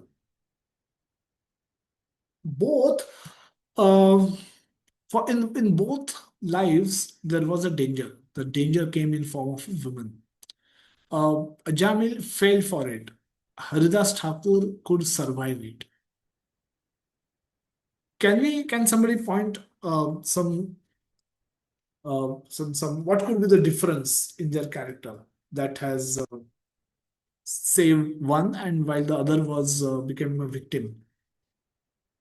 Yes, yes, Subhash Prabhuji. Hare Krishna Prabhuji, Dandavad Pranam. In the case of Ajamil, actually for sense gratification, he gave the this thing importance because he was not a devoted bhakta. Whereas in the case of Das Thakurji, he was a devoted bhakta, so he gave the preference to chanting the names first, and thereafter he said, "Whatever you want, I will do." But the priority is this Brahma. See what happens, Brahman. We say Brahman, Brahman. When the mana is in the Brahma, then the person is in Brahman stage. If the Brahma and Mana are separate, then Mana will definitely go after the sense pleasures. So in first case, it was a sense pleasures preference, whereas in this case, it was a Brahma. That is the Godhead preference. That is why you are saved. That is my view. Hare Thank Krishna you. Prabhuji. Hare Krishna. Thank you so much, Prabhuji, for sharing. Yes, Gokul Prabhuji and then Kanchan Mataji. Hare Krishna Prabhuji, Dhanvat Pranam. So, based on these two characters, one was Ajamila and the other one was Haridas Thakur. When it comes to Ajamila, he was also from a Brahmin family who has followed his duties, but one thing he failed to control his senses because, for example, his wisdom has been covered with a greed and lust, where he couldn't withstand his wisdom. Where at that time his mind has overtaken his control, like. When some if we can control our mind becomes our best friend, and if we couldn't control it becomes our enemy. So this is what happened in Ajamila's case. He ignored all his duties and he has made the woman has his own focus. But when it comes to the Haridas Thakur Prabhu, so the Krishna conscious and the Supreme Lord was his attention, where he did not give up on his chanting despite the woman tried to come near him several times, and instead he made sure the women surrendered to Krishna, where the woman became a devotee after she got fed up of the 3 days. So similar to that, when we are control, when we keep the Lord as our attention, even our material problems also become surrendered to us, where it will not harm us. Like similarly how the prostitute did not want to harm him anymore, since he was very much focused in chanting completely. Hare Krishna Prabhu. Okay, Hare Krishna Prabhuji. Thank you for sharing. Yes, Kanchan Mataji and then Surekha Mataji. Hare Krishna Babuji. Ajamil Brahmin tried to win over his mind on his own through his knowledge from the scriptures, from his learning throughout his life.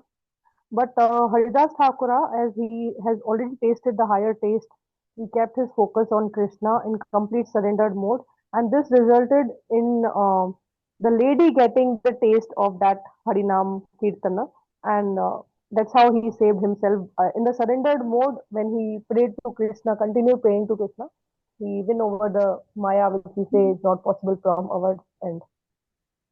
Hare Krishna. Yes, yeah, that's a nice point. If you have something, you can give it, pass it on to someone else. Because he had it, he could pass it on to her also. So eventually she became surrendered soul. Yeah, that's a very nice point as well.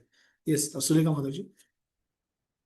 हरे कृष्ण प्रभु जी दंडवत प्रणाम जी। अजामल पायस था और हरिदास ठाकुर ने उनके सब senses Krishna को सर्व करने के लिए अर्पण किए थे, यानी उनका सब सेंसेस कृष्णा सर्विंग मोड में थे। तो उनके लिए वो हायर टेस्ट, सबके लिए ही हमारे लिए वो हायर टेस्ट है। तो जब प्रोस्टिट्यूट आई तो उनको कोई भी कुछ भी फर्क नहीं पड़ा उससे, क्योंकि it was lower taste for everyone. पर अजामल का सेंस पायस थे, पर वो पूरे शरणागत नहीं थे कृष्णा को, इसलिए वो बिविल्डर हो गए या फिर वो अट्रैक्ट हो गए लोअर टेस्ट के लिए।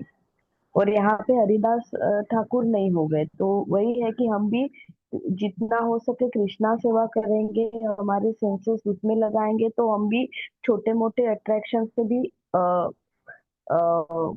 सेव हो जाएंगे, ऐसे मुझे लगता है। हरे Krishna. Very nice point. Surrender. Ajamil from the stories, he was trying to follow rules and regulation, but it doesn't mean that he was a devotee of Lord Krishna. He was not surrendered devotee of Krishna, whereas Haridas Thakur, we know, was completely surrendered to Krishna, was completely surrendered to Chaitanya Mahaprabhu, who is none other than Krishna. So he was chanting Hare Krishna Mahamantra 3 lakh times, completely in surrendered mode, completely dependent on Lord. And because of that, he was getting higher taste, he was well situated, and he was protected by Lord. He had all the mercy from Lord, and because of which uh, he could easily overcome a tempting situation similar to the one which Ajamila had faced, but without any difficulty he could overcome that. Whereas Ajamila tried his his whole depend he was dependent on his own knowledge rather than on the mercy of Krishna. uh, so he didn't surrender to Krishna when he was troubled. In trouble, he tried remembering Shastra, tried remembering what he had learned, rather than taking shelter of Krishna, rather than taking uh, asking for shelter, asking for mercy. He tried navigate through the situation on his by his own intellect, and there he got tricked. But Haridas Thakur was completely dependent on Krishna, Sharanagat the, and he had higher taste. So both things actually saved him. Nice points brought up by everyone. Thank you so much. We'll conclude with summary. Since restraint is a must even for small temporary material success, what to speak of success in spiritual life, where we can go back to Krishna and end the cycle of repeated birth and death. So this for such a lofty, ambitious target, uh, how much sense control will be required? We will require. It's not that we can do anything, all nonsensical activities, and still hope that I will go back to Krishna. May not be possible. So sense restraint is needed, is a must. Applying restraint is sometimes required, but it cannot become a permanent strategy. Case studies, Ajamil and Vishwamitra. Senses are active and they need engagement. Depriving them of can lead to suppression of natural tendency of senses. Better to engage them in the service of Krishna. Thereby, they get purified, remain under control of our mind. Ambarish Maharaj, example, in Ambarish Maharaj and Haridas Thakur. With such controlled mind, one can perform activities of hearing and chanting with dedication for ultimate success. so, so again, we discuss in today's session how this war, who are our enemies, where is our danger zone, what are our vulnerabilities, what are our triggers, and how we can protect ourselves from the trigger. So this way we can stay on path. We can perform bhakti, ahetuki and apratihata, uninterrupted bhakti we can perform.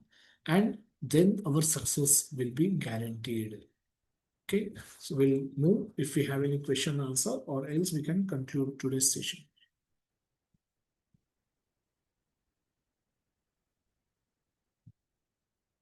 Yes, Sanjay Prabhuji. Hare Krishna Prabhuji, thank you so much for such a wonderful session. It resonated so closely with all of us. So, you talked about the triggers from external sources which can really trouble you about your past habits. So when you are engaged in Krishna consciousness, it's you can, to a large extent, uh, you know, uh, do away with materialistic friends and try and cut off all those kind of relationships. But for a householder, now most of us are householders. My question is, how does one control the desires? You can't control the desires of trying to fulfill the desires of your family members, particularly if they are not so inclined in Krishna consciousness. So the trigger, if let's say your family members are not inclined in Krishna consciousness as much as you, so you have this constant trigger within the family itself, and as a result of that, some of your latent desires which you had kind of overcome by engaging in Krishna consciousness may surface again. So how does a householder practically handle this kind of a situation? That's my question. Thank you.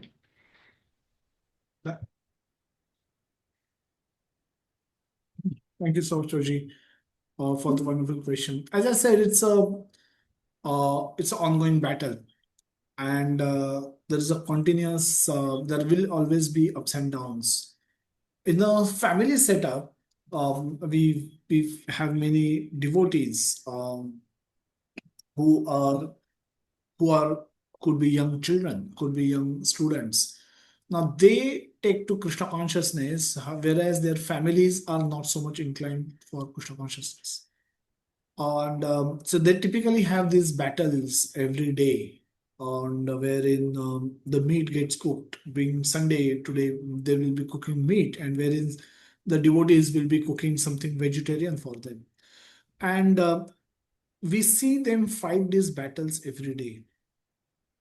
And so it's up to us. It's not going to be easy, and we know so many of them, they actually eat vegetarian food. They cook themselves, they will cook something separate for them, whereas the families probably will eat something, some create some big non-vegetarian meal. But these devotees, now they live in the same house, that they are also helpless, but within the same setup they will cook something vegetarian for them, and they will eat that. They will not participate.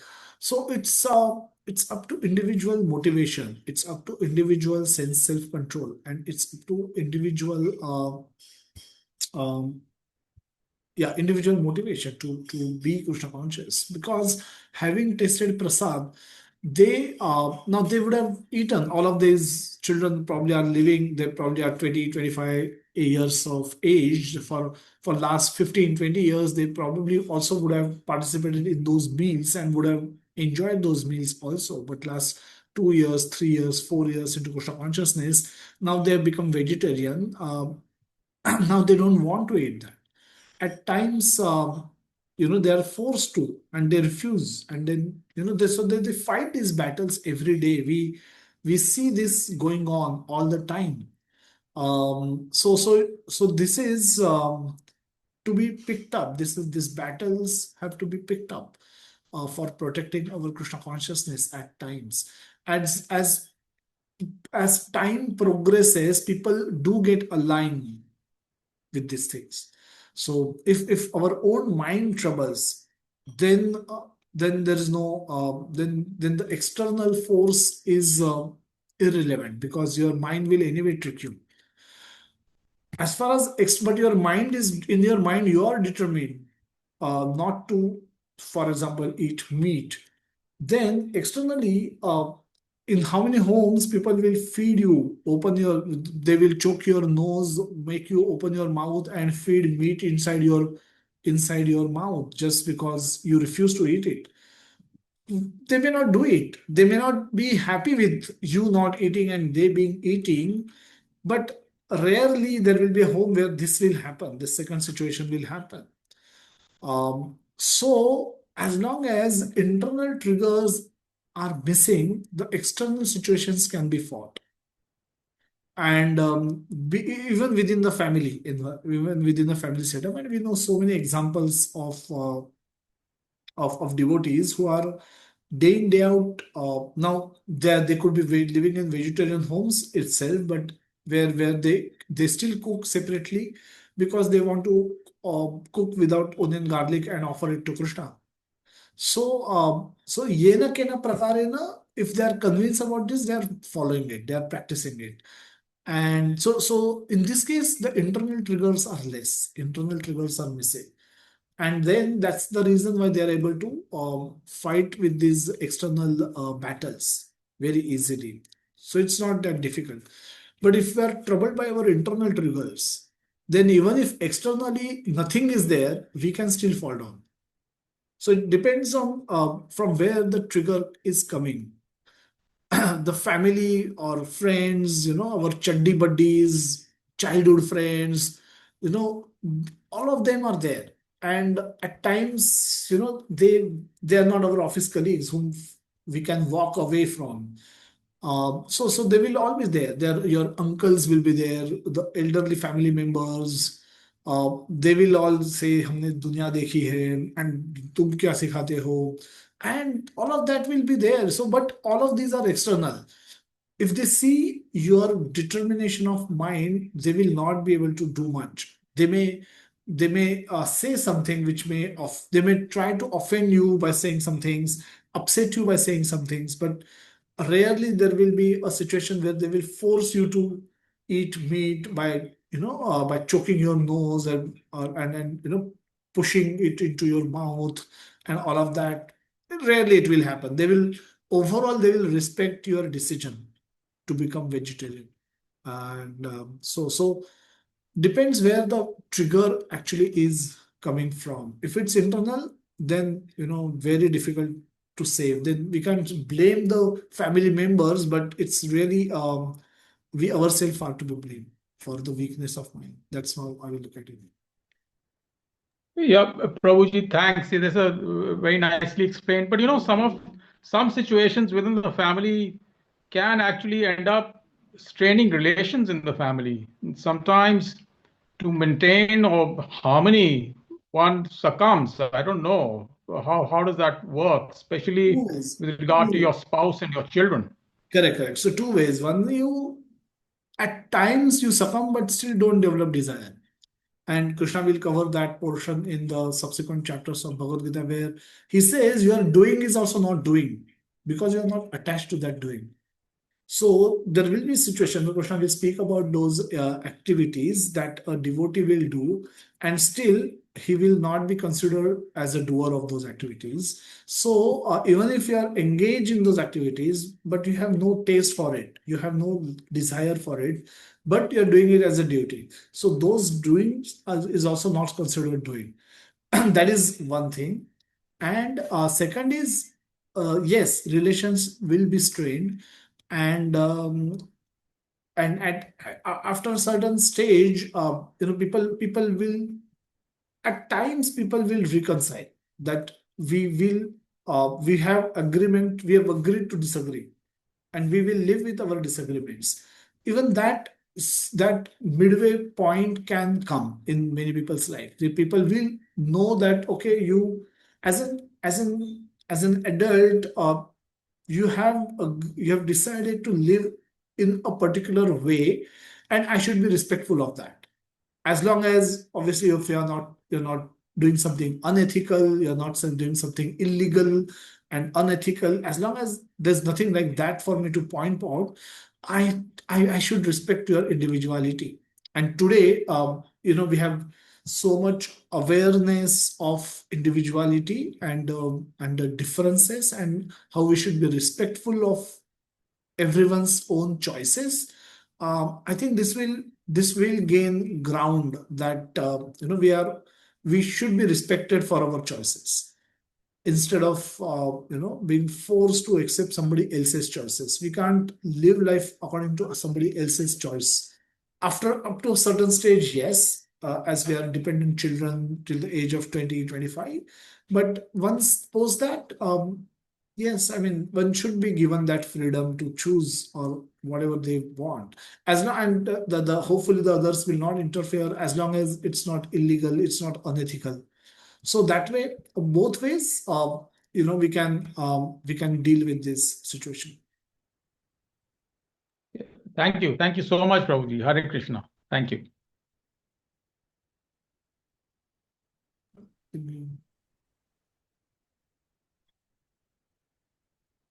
Madhumala, you're there?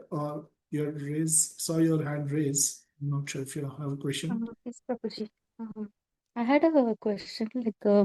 I've been a regular visitor for ISKCON. We have each near my house. But whenever I go, I see a few people, no, they're not maintaining the dress code. So it annoys me. Like, I don't feel good about it. But one day I had been for a volunteering, and I asked one of the Prabhuji, like, why is this happening? Why are you not like, why is there is no strict rule? At least in ISKCON it should be. But then Prabhuji said that we can't correct everybody, so it'll happen gradually. So we can't force them. So I don't know how to take that thing, Prabhuji. So wearing dress code means they are not wearing dhoti kurta? No, it's like mostly it's I don't know if the other people feel bad about it, but mostly it's North Indians. I see they wear very awkward kind of dress. It's Shorts, really not so shorts and nice. t-shirt types. Yeah, Half pant or like t-shirt type clothes or? not even full shirt. Okay, okay. It's almost like exposing, like Okay, okay, yeah. it's not at all a proper dress to wear at temples at least. Mhm. Okay, so it annoys you. What should you do about it? Correct? Yes, How should Prabhuji. you Like understand how this? can we, even though you have put that banner and everything, nobody is considering, or not even the people inside temples are Lenient making it about a it. strict, They're taking rule lenient like that. approach about it, yeah. Yeah, yeah. I mean, of course, yeah, you have a choice to. So it's like every saint had was a sinner in past. No, it's like it said that every sinner has a future, and every saint has past. Every sinner has a future, and every saint had some past, might have had some past. So we may be becoming, must have become devotee today, consider ourselves to be devotees, wear dhoti kurta every time we visit temples, at least wear decent clothes wherever we go. But we all had past, and we were had we so we probably look at it this way, that if you engage, if they're still coming to the temple, and they are still seeing deities, they're still eating prasad, they're still talking to devotees who are wearing decent clothes, wearing dhoti kurta and nice tilak. So these people eventually, and they see these people happy. Whereas the person who is visiting might have his own issues, and might feel inspired to take shelter of the temple, and eventually may become like them. So if you completely stop them, then they go back with a grudge. But if you allow them, they come, they see, they participate, they relish, and they will want to do more. And as they come more often, eventually they will realize, and they will also start wearing decent clothes. They will also start eventually wearing participating chanting, eventually wearing dhoti kurta also. So it could happen in their life gradually also. So while it's like, consider temple as a hospital. So only sick people will come there. Now, sick people will not look very beautiful. Sick people will not look very healthy. Because they are sick, they are coming there. So it's up to the devotees to embrace them with love and give them corrections eventually. And if they are good, they are coming to the temple. Obviously, they have some piety with them. They will accept those changes eventually. They will adapt. They will change. And so this could be one of the approach temple authorities also might take, rather than completely banning. It's easy to put up a security guard saying that, oh, you are wearing this clothes, please get out. Just two security guards will do the trick. But then that will alienate a lot of people who otherwise could get exposed to Lord, who can come take beautiful darshan, talk to devotees, dance in the kirtan. Yes, they should be told. They should be. That's why we have the counselors. That's how we have the guides, mentors, and it's their role to catch hold of those people tell them the importance of decent dressing, eventually help them come more often, feed them with a lot of prasad, and eventually change their heart. And Krishna will change their heart. So if you alienate them, you lose opportunity to do all of that with them. Correct? Yes, Prabhuji, but I'm surprised because they're all educated and it has to come like It without happens, teaching yeah. at all, Some no? because they can't So read that's the why notice that's how board. I thought. They read that notice board, but they still come. Yeah. Unfortunately, it's very unfortunate, but nevertheless, it's eventually they will learn. Eventually, so it's a conscious decision that the temple may take, that we put up a board. We want people to We come, want people to come, and eventually and eventually, they will and come. if it mention also, they'll get Mention very also personal and so I don't tell anybody, but I feel a little bad. At least patent is better. It's okay, but too much of exposing, that's not a place to expose also. So I didn't make make it this thing, make this thing. but I Correct. really felt bad. Yeah. So if someone is wearing too much bad clothes, then they can be stopped. Even that should also be the policy. It's not that uh, anything and everything should be permitted within temple. But Mm. yeah, but it's a call that every temple management will have to take, depending on the where they're. So they should have probably taken that position. That way, it's possible to prevent somebody unnecessarily creating a ruckus inside the temple. Okay. Mm. Okay, Prabhuji. Yeah. Thank you. Rajiv, you have a question? Hare Krishna Prabhuji, Dandavat Pranam. Prabhuji, like you told, like everybody has past doesn't matter, but it bothers me sometimes. Like if I were to connect with someone that has some bad past or something, even the thought of it like bothers me. But nowadays, it's not possible. But what happens, like I go into that bad mood whenever I think about it. So, like, what should be done? Like, Yeah. So as I said, we all have tried to become devotees now, but we all had our past. It's not that we were born. I was not in a devotee family. We are part of no, middle I class don't have family. past. Like it is But people about connected someone with else. people who had that past. Correct. What is the Yeah, question?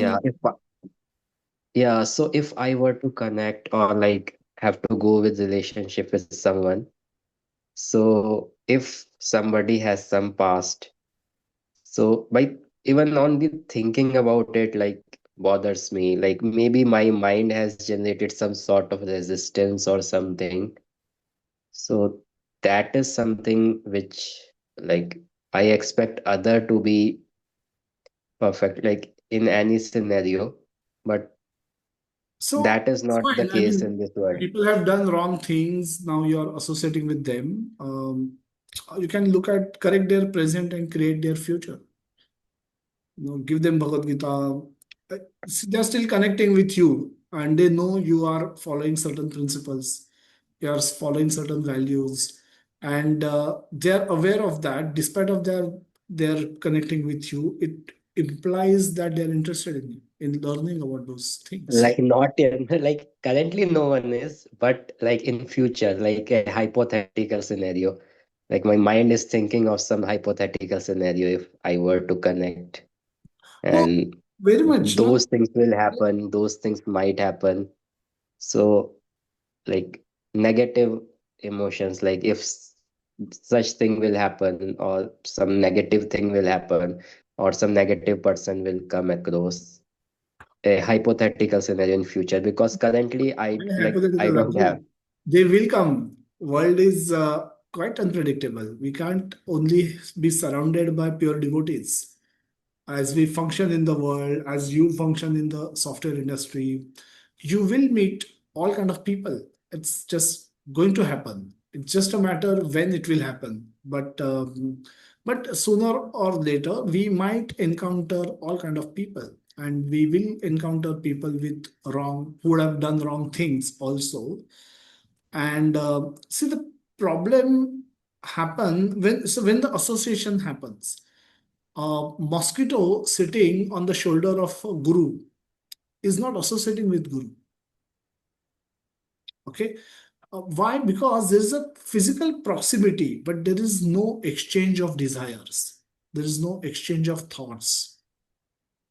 So when you exchange thoughts, when you exchange desires with that person's, then the association happens. When Prabhupada went to United States, he never took their association. He gave them association. He gave them his desires. He gave them his values. He gave them his thoughts. He didn't took their thoughts and their values, how to build tall skyscrapers. They were expert in doing that, but he was not interested in that. He said, even if you build hundreds of skyscrapers, you will still take birth again in this material world. So his thought was to how you can go out of this material world, how you can think of this world as material world as a prison house. Then how can you get out of prison? Think about that. So he gave association, but he was surrounded by all kind of people, all kind of simple people, and he was aware of their past. Why? I mean, why? What to speak of past? It was all happening in present. All the initial devotees, many of them were drug addicts, and he used to he knew all of that, but despite of that, he didn't he was not overly he never dismissed anybody. Krishna consciousness is for everyone. uh, Even any person who chooses to apply himself to the principles of devotional service can get purified and can become pure devotee. So that is the foundational principle of Krishna consciousness. And Prabhupada therefore didn't rejected anyone. But he didn't limit this whole movement only for hippies. He didn't limit his movement saying that this movement is for converting hippies into happies. He opened temples in city centers. He wanted all kind of aristocratic people also to come to temple. He didn't wanted it to be limited to be seen as a movement of hippies alone. So everyone is welcome. So to that extent, we shouldn't be overly worried of who is who, as long as we don't get influenced by them. If he starts thinking, that's typically the role played by a model in the advertise. When he when he when he smoke a cigarette, and when he's smoking and he throw the smoke on the face of a woman who looks at him smilingly, admiringly. And so this, if I get a desire to do something similar, then I'm associating with them. If I feel miserable about them, then I'm not. Then I will give them correction.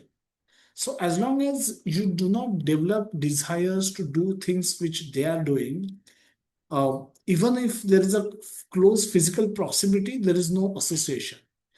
In fact, you can utilize this opportunity to give your association to them wherever possible. But you will eventually, if you have not met anybody wrong or wrong kind of person, then that's great. But eventually, it's just a matter of time that you might meet some wrong people also in the course of our life.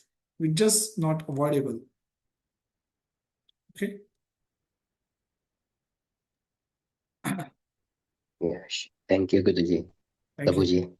Maheshwar Prabhuji. Hare Krishna Prabhuji, this situation will definitely come, mind will be polluted and will be tempted for negative items. But only thing, if you remember the consequences, the resultant effect, if you visualize, if I do this one, what will the resultant effect? And that effect, will it be advisable for me? Can I sustain with that resultant effect? If that thing comes to mind, perhaps we may be restrained from doing that one. I feel that is. Yeah. Thank you. Thank you so much, Prabhuji, for sharing. Yes. But again, we can keep our minds engaged in Krishna. if we can keep remembering Krishna, if we can keep thinking about Krishna, if we chant Hare Krishna in those tempting situations, if we take shelter of Krishna, by Krishna's mercy, we can be saved. We will be saved. So that's also, we can do it, try doing it by our own strength, and we can definitely take shelter of Krishna. And by taking shelter of Krishna, also, we will be saved. We will be definitely saved. So with this, let's conclude today's session. Thank you everyone for joining and staying back for question answer for last 30 minutes.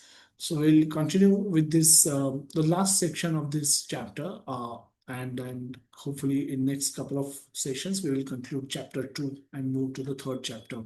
Thank you everyone for your wholehearted participation in group discussion and in chat.